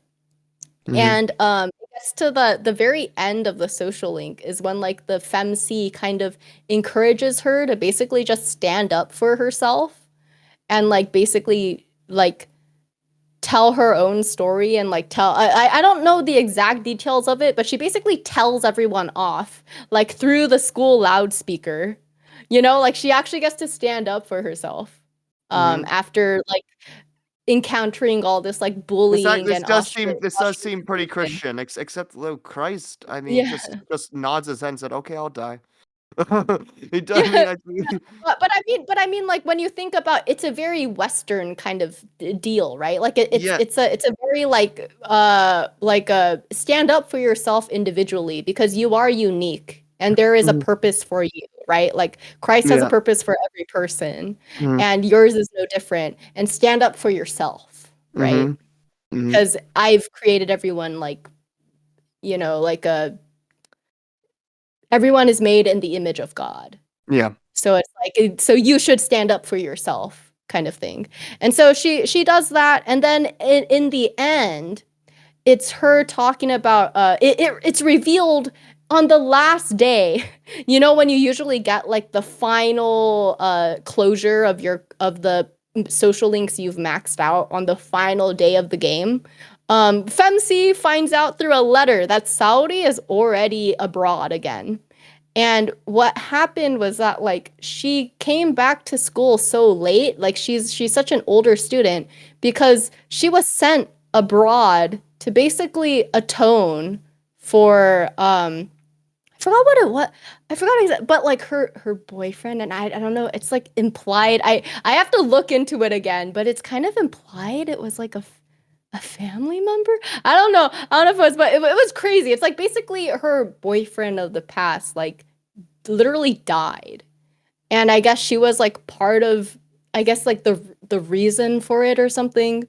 And she says that like she's both like atoning and like praying for this person's soul every day, and that seems In a very like church, right? In a church. Well, I think she's literally in a yeah, church. She's in literally in a church. church. In She's the in a church, church. and she was sent abroad as well, right? Like it, so she was already like sent. It's implied to like Western country. Yeah, no, it's Um, Western. Yeah.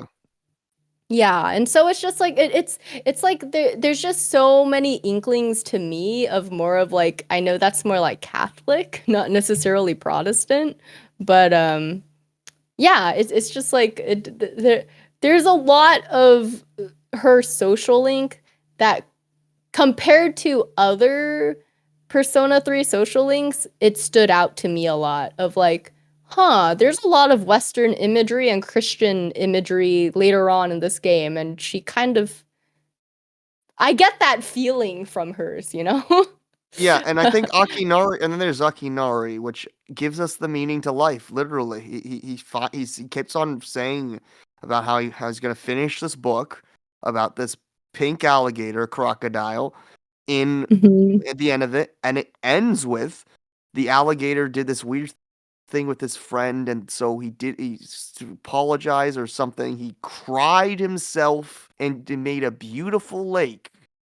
He made a Yeah, the beautiful. is it wasn't it like the alligator ate his friend He ate his friend. Yeah, because it was like the bird, right? Yeah, yeah. but in the end it cried and made this beautiful lake for Everyone. other animals. Yeah, for everybody. Yeah. So that sounds, and then it's like, which is the social link weirdly tells this story, foreshadows what happens in Persona. Though I think the book is a little bit more positive than because we have Akihiko, we can't change society. So it's like, oh, everyone's doesn't want to off themselves, but things are exactly the same.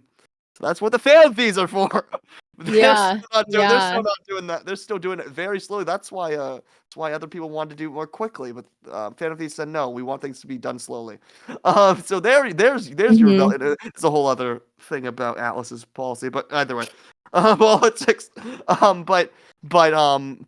But yeah, no. He makes obviously the main character offs himself to save the world and everyone to give everyone a chance of life, just like in a way, in a much more simpler sense, Chidori says does for Junpei. Yes. She Yeah. yes.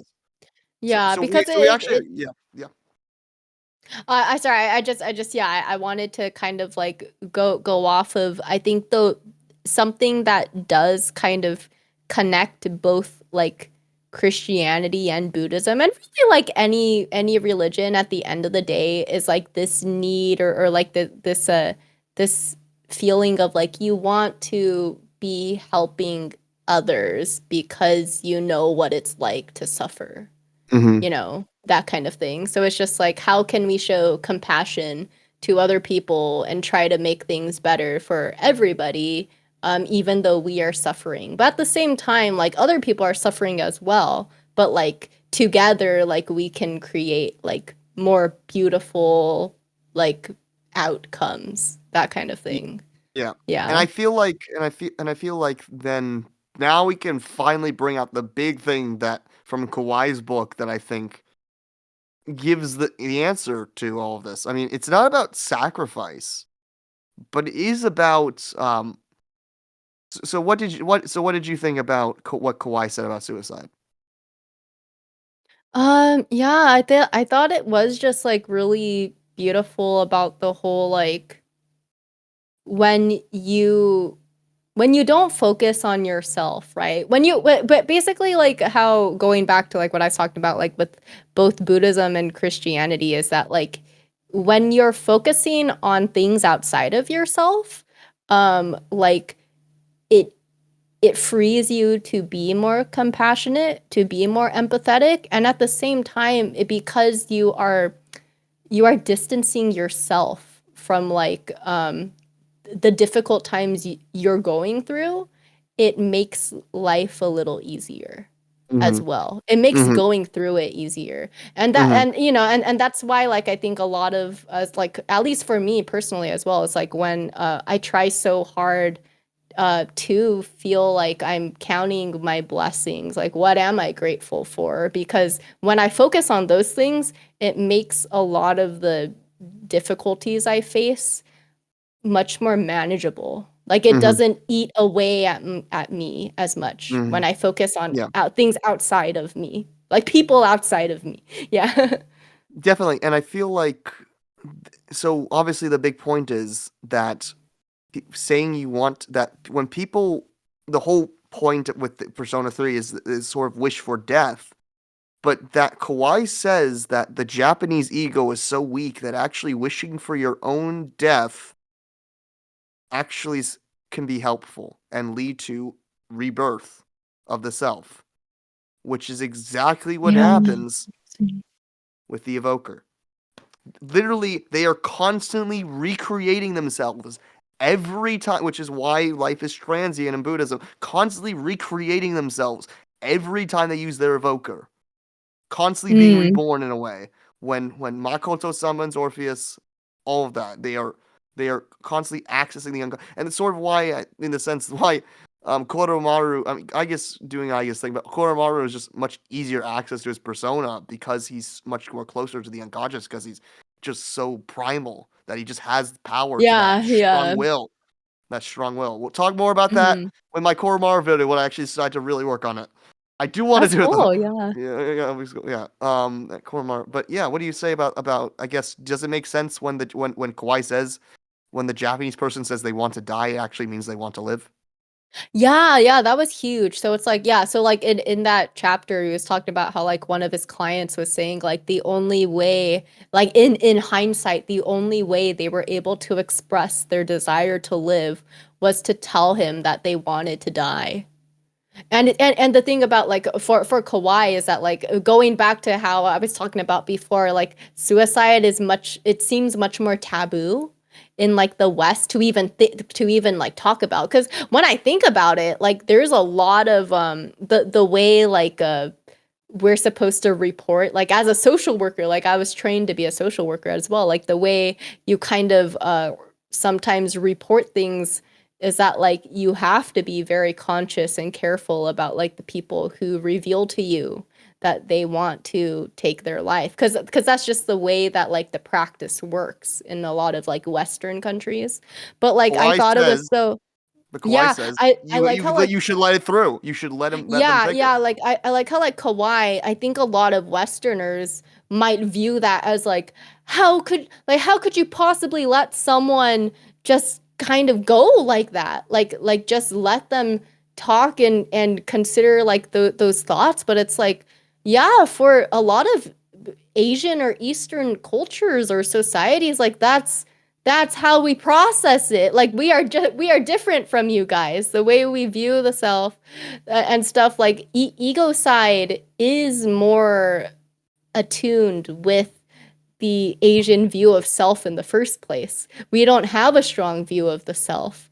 So by saying that like I want to die, you're saying that like I'm feeling enough of like a reason to like basically but basically like I exist almost in a way because otherwise you're always so focused on like the collective and stuff I feel and so that's why I want to die. yeah I. like I feel like I am important enough to value my feelings that right now I So in a don't want to way, live anymore. Yeah. in a way, in in a paradoxical way, the giving up of individuality through offing the and giving yourself up to the collective unconscious is paradoxically in a way the strongest asserter of your own individuality, because you, as Mhm. you said in Christianity, that it's God, it's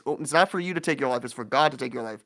I want to take my life, but that's because I am suffering, and I want to for a second disassociate from the pain, sort of as Francis says, like when he's talking Mhm. about the cauterizing iron, where where he blesses the iron and dissolves the self. And and maybe it is okay in Christians. I do it because I have my faith in Christ. But for the Japanese, they'd say that's just because I. So therefore, I stopped being. I allowed the world to dissolve for a second, and just be one with nature, be one with Mhm. being, and let everything be as it is, and then I can come back to my small minimal self and experience the world again. Because what Kawai is doing in his individuation process, both the Kawais and any Japanese Jungian, is going to, especially through sandplay. You have kids with ADHD and autism that can't even like communicate. So they Yeah. communicate through these sand plays, through putting these toys in the sand and actually being able to talk.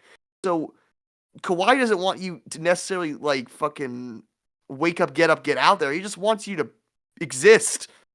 Yes, yeah. Like to He wants actually he doesn't want you to like be a hardcore individual. And I again, how much Persona 5 actually wants you to be, it's the most. I feel like Persona 3 through 4 like has a eco development. I feel like Persona 3 is the most hardcore collectivist, because it's not about your individual, it's just about the will to live.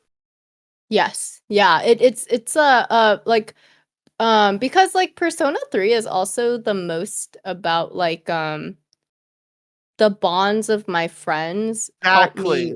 help me realize my desire to live. Because sure, like you know, like Persona 4 and Persona, all the Persona games have a certain like found family vibe. Like they all share that to a certain extent. But yeah, but Persona 3, the literal message of the game was that like I found a reason to keep going, and a reason that I find life worth living is because Memories of you. yes, memories of you, because I formed memories with the people around me, you know? And so many people talk about how like the Persona 3 cast doesn't feel like real friends, and it's just like, number one, I think they do at the time, they as they are at that moment. I do think they develop real friendships with each other.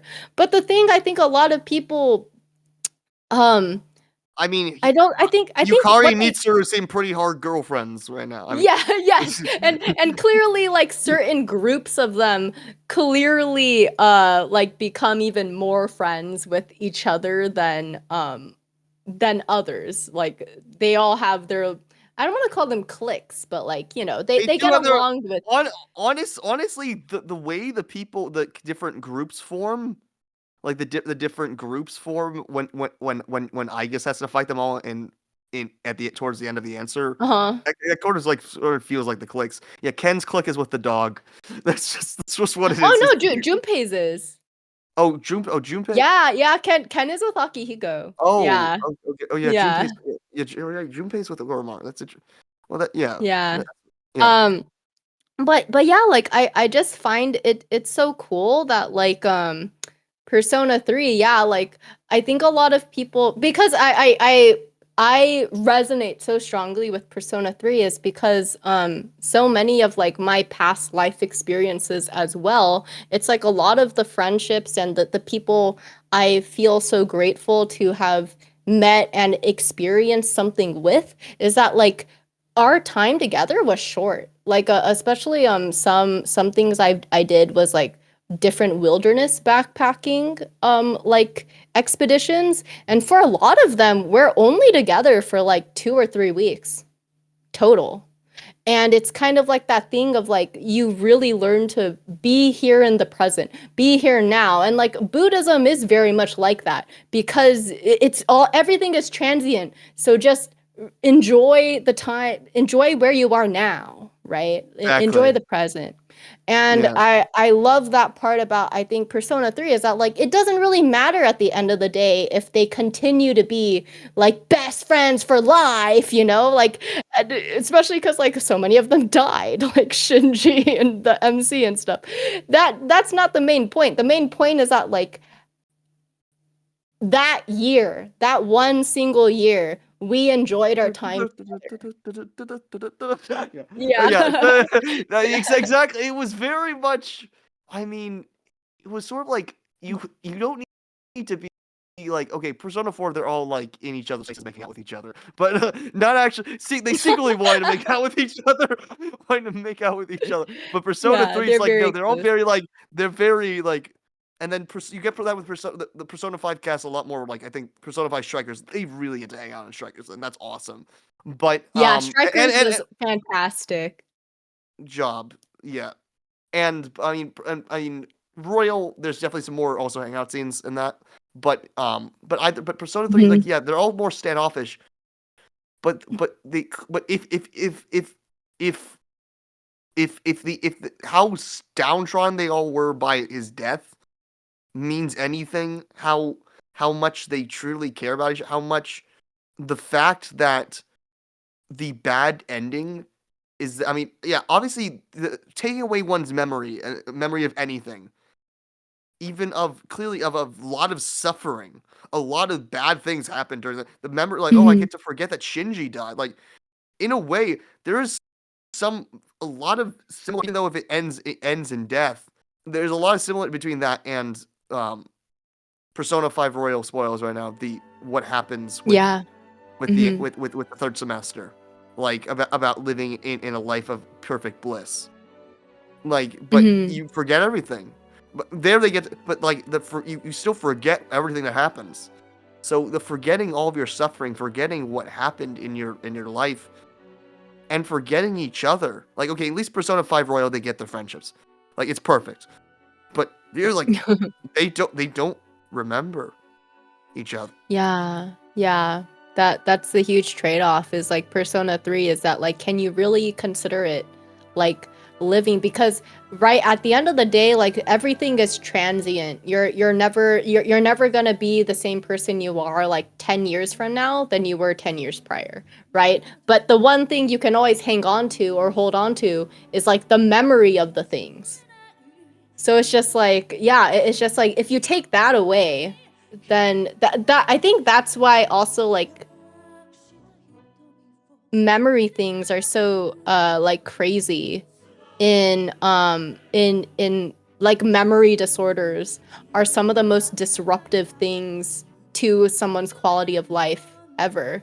When you think of shoot the like retrograde amnesia or like Yes, the retrograde. anterograde. Yeah, Mhm. is it the retrograde is the one where Retro, you well, can't form and retro goes back. antero.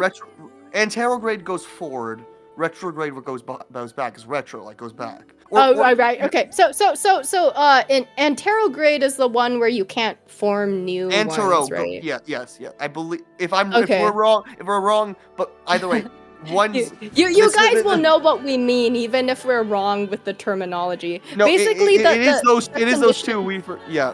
Okay, Yeah. AP Psych. I'm sorry. The condition where like you're unable to form new memories, like that's such a downgrade to your quality of life because yeah, you can never form relationships and connections with places and people because you'll always forget that and that's really sad and the same is true for people who have the opposite where it's like they can create new memories but they have no recollection of who they were and that's a huge just like I don't know who I am like I literally I am existential crisis right now because I have nothing to draw on from my past. I have no memories. I have no experiences. Yeah, So it's just yeah. and I feel like people who that's the key. So I think, well, I guess the meaning of life is memories, but again, we go back to Akinari. So then, how key is self-sacrifice and sort of this Christ-like behavior of Mm. sacrificing? How much of an answer? Because I did is self how powerful is as I put in, as we're gonna put the thumbnail, the Japanese meaning of sacrifice, or as you said, it's very Christian as well in our prep. But what? Yeah. Uh, I think that's the thing is that a lot of people don't like about like the persona protags or just Japanese protagonists in general a lot of the times. I think I hear a lot of criticism of people will say things like, why are they so like goody two shoes, or like why are they trying to save everyone? Like that person isn't even worth saving, you know, or like they should just forget about that dude. That dude sucks, you know, because a lot of it's not just the persona protagonists, but it's a lot of like shonen protagonists in Japanese media and stuff, is that like they want to be friends with everybody. They want to reach out to everybody, even people who society might deem like they're not worth it, right? But it's just like, but to me, I think the Buddhist the the thing about Buddhism is that like the main tenet that kind of, because there's so many sects of Buddhism, but like the thing that kind of ties all of the different Buddhisms together is kind of like you're trying to uh rid yourself of the self, you know, like rid yourself of the ego and like the individual likings, the things I like, the things I hate, you know, like rid myself of that so it opens myself up to display compassion to everybody else. Because the one thing in life that is always like a that will always exist is like suffering, right? Mm-hmm, It's like human suffering.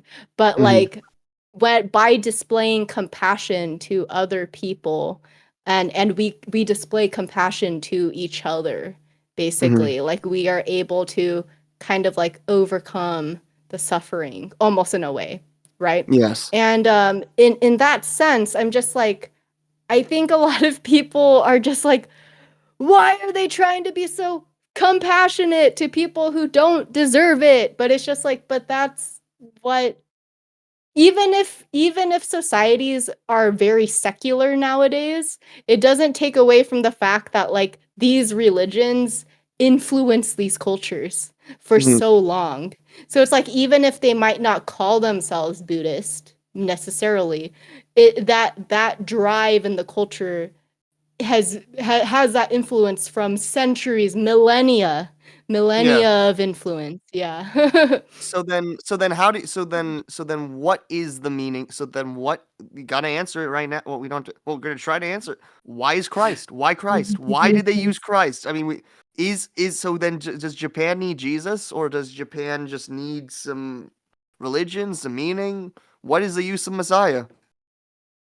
Why? Uh, Honestly, I think it goes all the way back to like the very beginning of our talk. We were kind of talking about like the different concept of the self, and how Kawai felt like he could get back in touch with his Japanese roots by like visiting the West, Hmm. right?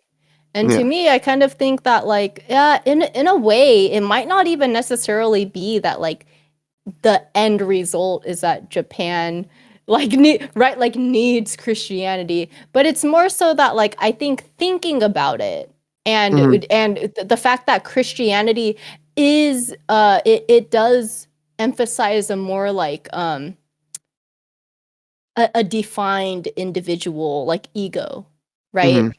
Of Western thought. It's like I think it's the whole nature of you need both the anima and the animus and the yin and the yang, right? It's just like a lot of Asian societies, you could, I think, stand to develop a little bit more of like the defined individual self So what that Persona like, 5 is getting at, yeah. which Hmm. goes back on that Western Christian imagery. Yeah, yeah. And in the same way, I would say the same with like a lot of Westerners, like Jung, right, who liked a lot of the Eastern thought and everything. Exactly. Is that like you want the same? Is that like I think a lot of Western people get Like kind of me. shocked at how, yeah, at how I would like love some, but the how guy like who just talked a lot about Japanese culture, who has no who's this Jewish atheist right here. So it's yeah, me. so it's like So it's like how like selfish, I guess, like basically sometimes society can come across when you're only like thinking about like me myself, like I'm out for myself. Everyone Yeah. everyone is out there for themselves, that kind of thing. And that's why Um Jung was like, well, at first, like, oh, these people are a lot more in touch with their culture, with their religion. Let's look and go to that. But the ultimate answer is you got to go back to your own culture. Even if I've like mhm, completely redefined Judaism, like Judaism can definitely, I think, is put in a book. Really, I mean, it's we are the people of really of learning. I mean, not to say that again, a lot of good learners. I mean, if you got to think about those people with those in the Rinzai sect of Zen with those koans, they're all about that learning, but they're mhm, learning paradoxes. We're still, I love koans, but yeah, Jews like we sit down. The boys were intelligent, and they were in during the medieval ages the only people that were learned were like Jewish men. Yeah, women, honestly, to accept probably even a little better than the Christian women, but because they were still like listening and learning stuff. But definitely like there's a strong tradition, and that tradition can learn and take other aspects. Even though I look and I see these two different like how different like learning now from a rabbi about Hasidic thought. How different that is. mm, I mean, how like this is very much mind focused. Much you must get rid of your desires, like intelligence first. Though there is, if you mm, look deep enough, there's some interesting things like the animal soul, the Yetzer Hara, needs to is actually you are more powerful in worshiping God if you take from the passions, the hardcore raw passions of the animal soul mm. in worshiping That's God. interesting. Yeah. Because it's tied more to like the intrinsic Yes. um like inherent like tendencies Yes. kind of thing. Yes. Okay. Yes. Yeah, Yes. that's Yes. And very interesting. Yeah, yes. that's cool. Yeah. Hit up. Yeah. Christians, hit up your wise Jews to tell you the real stuff. Oh my God. Yeah. The real I mean, good yeah, wisdom. it's The real good oh my wisdom. God, That's yeah. No, I I, mean it biased, yeah. biased. I Either think way. yeah, like I think in general, I just think it's always so good to like learn, right? Like it just goes back to like knowledge is like power Mhm. truly in a way, in the sense where it's like you just oftentimes the way you understand yourself and your own wants and your own desires and your own culture more is by exploring and visiting ones outside of your own.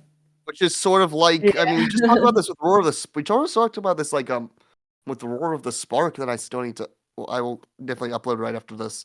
Like with how Kai basically, I mean, through negotiating with other people, is able to change himself, but is able to find himself, but stick to his religion, and I mean, ends Mhm. up literally facing God, and but still remaining a believer afterward in a way. So it's sort of that idea about when you negotiate and you are fundamentally understand that in this, as Kawai talks about in the Hua-yen thought of interdependent origination, of which in a way influences like Jung's synchronicity of how we are fundamentally all connected.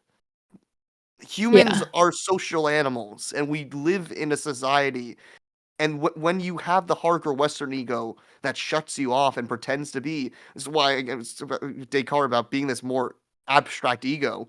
That's what gets you away. And when Mm, that mhm, mhm. protrudes into things, the Westerners like wanting to be, oh, I'm myself. I can do whatever I want, which sort of is, I mean, in a way, Takaya is functioning off of that Western. I mean, sort of. I mean, you look at his getup, a very Western look. I mean, Yeah, everyone's because long. Takaya has a very strong sense of self. He Yes. knows who he is. He knows why he's here. I am like we persona users are powerful. We are chosen ones, right? Because we're Yes. the only ones who can use this power. So it's true. Takaya has a very strong sense of self. Yes. Yeah. But in a way, he also is. But because he's in self, he is hypnos. He is in sleep. In a way, he is both. Yeah. But therefore, he's unconscious and wants to get Yeah, rid of this. that's so In a way, cool. with the strongest self, he wants to get rid of it. he wants to secretly get rid of it and just end it, but because he yearns on to the self, which is learning onto in Buddhism to that dukkha, to that suffering. Yeah. That's why he wants to get rid of it, because he can't, because he takes the arrow of the poison and he allows the poison to get through, as opposed to ignoring it, which is what happens when you get rid of the self. You ignore the poison. So then we should okay, I think we were going to talk about water. We've already 2 hours into this, but is there anything about what Persona 3 Reload tells us about water? And I mean, maybe about baptism that Yeah. might help in Well, this. well, aside from all the orphism and water, the pool of memory, and also baptism, aside from that water aspect, when you think about it, like the way that Persona has described, yeah, and Jung uses water a lot, right? Like he Yes. always uses water imagery, and like Atlas just kind of calls his collective unconscious the sea of souls. Yes. And Yes. when you think about, there's a lot of other Japanese media, aside from Persona, that likes to use the primordial water imagery. How like we all come from the same primordial sea, right? Yeah. And we all return back, I guess, to the same primordial sea as well. And yeah, I think like Persona 3 being both the like the create, because it's really like the it's the creation of the Persona universe as it is right now, lore wise, because it introduced like the Nyx is the creation, right? Like the reason why humanity has psyche. I just find it interesting that it's both the beginning and the end. In the same way that like Christ talks about the beginning and the end, the primordial sea is both the beginning and the end. Like Christ is the it's fish. Christ is the fish. yeah, yeah, exactly. In all the Christian symbolism, it's the fish. So Yes. yeah, so many people have that like on their cars or something. I think that's so funny. Um but yeah, like the water, it's connected to like to everything. It's Everything is connected. yeah, it's literally Everything is connected to connected. Everything everything. is connected. Yeah, like Everything. they're on a literal island, right? Like they're on a man-made island on the island nation. Like we are Japan and we're on Tatsumi Port Island right now. Like water is everywhere. Water is Water. important. So I guess this. We've talked 2 hours. There's so much Yeah. we could still get to. We didn't even bring up the Oxford. I mean, is there anything about? I mean, I think we as we talked about the brief. Do we want to talk I about mean, briefly about the Ox? speaking of the Oxherding photos, the one that like so in Kawai's book, there's it when he's practicing like his clinical stuff with his clients, one of his clients draws this 15 like stage picture thing of basically the individuation process from her perspective as I guess like as like a woman, right? Mhm. But like the main thing that really drew my attention was like the 13th picture in the series was like just this big beautiful like scenery of like the entire forest and mountain and you know like a Mhm. river and stuff. And the caption of it was wait, let me remind myself. I think it was like The world is my home. Wasn't it basically the as you told yeah, me? thank you. The whole world is my It's my home. home. Yes. Yeah, and it makes me think to it brings me back to the whole like, you know, like the water, like everybody is connected. Everything is connected. No matter where I am connected to other people, you Hmm. know? And it's like that feeling like even though there's not like particular water depiction, I'm like, dude, this woman just literally said that like No, everywhere I am no. is my home. There's a Yeah. river. Yeah, There's mountains and rivers, just like there is Golgan. one river, yeah. It's just Golgan. like nature. Yeah, it's like going back to Mother Nature. Like we are all connected through being human, being a creation, being a life species, you know? Exactly. Um yeah, and so I just thought like that's such a cool picture. I love that caption too. Like, dude, the whole world is my home. Yeah. Exactly. And I feel like I feel yeah. So basically, I mean, with the Oxherding figures, you get rid of this. You basically you get rid of the self. I mean, it goes away, and then the Ox comes back. Hopefully, I will try to have the pictures on screen if I can. I'll do my best, but if I not, I'll definitely link them. But basically, yeah, that's I think that, and that's sort of like okay, but we're going. But he links that to the Rosarian Philosophorum, where the middle is death, just like in the tarot. So that Mm, goes back to the mm, ego side and sort of taking away so the answer is yes. The Japanese culture needs to the problem is has too little and too much self at the same time, which is yeah, everything which has yeah. too little self has the self in the wrong place. The self is the self that thinks about other selves as Mhm. opposed to what we would want is that more individual, this weird paradoxical individualism from maybe Zhuangzi that would yes Chinese, but that where one gets closer to nature and allows to, as in the Morita therapy process, allows everything to just be as they are, aruga mama, as it is, Mm, as it is, mm. which is the positive Shigata ganai is aruga Yeah, mama. yeah, yeah. It's just like the exist as it is. Let everything just be. Be and Be there's a lot of other like Eastern like cultures will use phrasing like that. That's the basis of like mindfulness, right? It's a whole just like kind of be here right in the now. now. It be here in the present. Hmm. Yeah.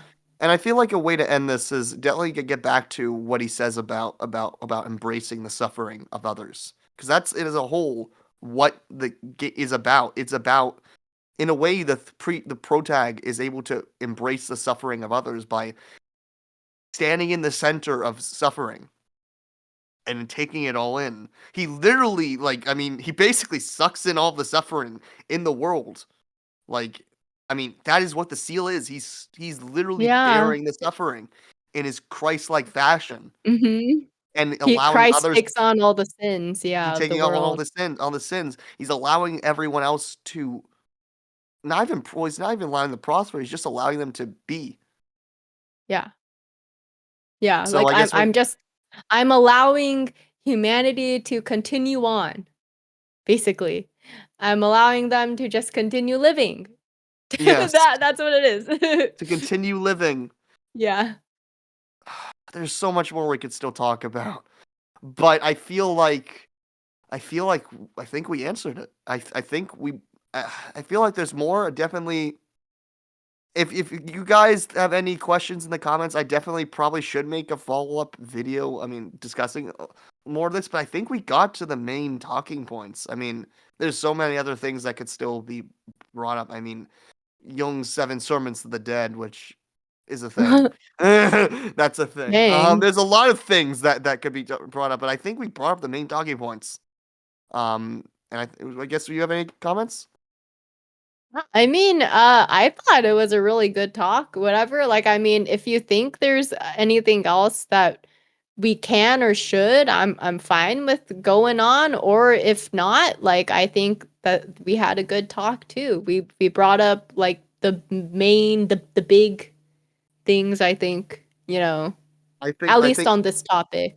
I think I think there's a lot more discussion of Kawhi, but that I'm happy to talk a lot more about Kawhi in other contexts. And again, if you want more Kawhi, I I did begin to adapt my Persona 4 podcast duology, but I should get back to finishing it. But hey, if this is your first time here at with Philosospiel, brought in through Lady, well, this is what I do. I like talking about this stuff. I know I'm very heavy on with Guilty Gear at the moment, but I really do want to be a Persona channel again. I love Arxis, I do, but I you know when I talk about Guilty Gear, I just try to mention Jung because I can. I think Mm, I found the sauce in it, but I want to talk about Jung where the Jung really is. So but or if you're a member of Philosophispiel and you haven't met Lady, well, she's freaking amazing, and you gotta check her out because she does great stuff obviously obviously in Persona. We did a thing on Ace Attorney that I will link in the description That was Yeah, awesome. that But was a lot of Ace Attorney, fun. Yeah. great. But primarily she does Persona, but she did Trail stuff, and she does also has a Genshin channel, which is pretty interesting as well, especially because I now got into it and want to make a video on the Lewis stuff. So, but yeah, I guess any final comments?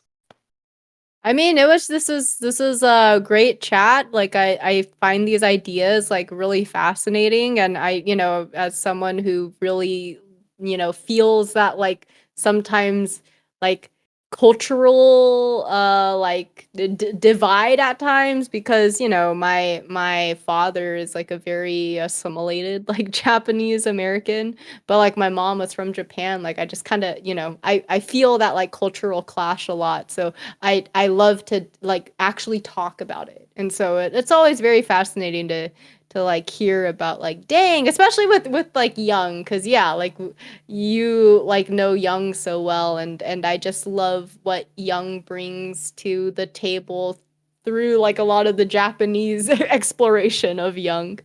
So yeah, this was a great time. Thank you So for having Kawaii, me so is again, David. Yeah. Kawaii cool? Yeah, yeah, like for I guess like introducing basically Japan to the like Jungian thought. I think that's awesome. Yeah, maybe we wouldn't have Persona if it Without wasn't for Kawaii. Exactly. Kawaii. Maybe so. Yeah, based. You gotta thank this man's corpse. Or his son. His son's is only still alive. Yeah, you All can right. thank his son who's still alive. His Yeah. son, who is writes Toshio is awesome. He's writes some great stuff. Um, all right. This has been David Williams from Philosophy Big Game Philosophy. LadyVirgilia here. Peace. See you guys. Thank you.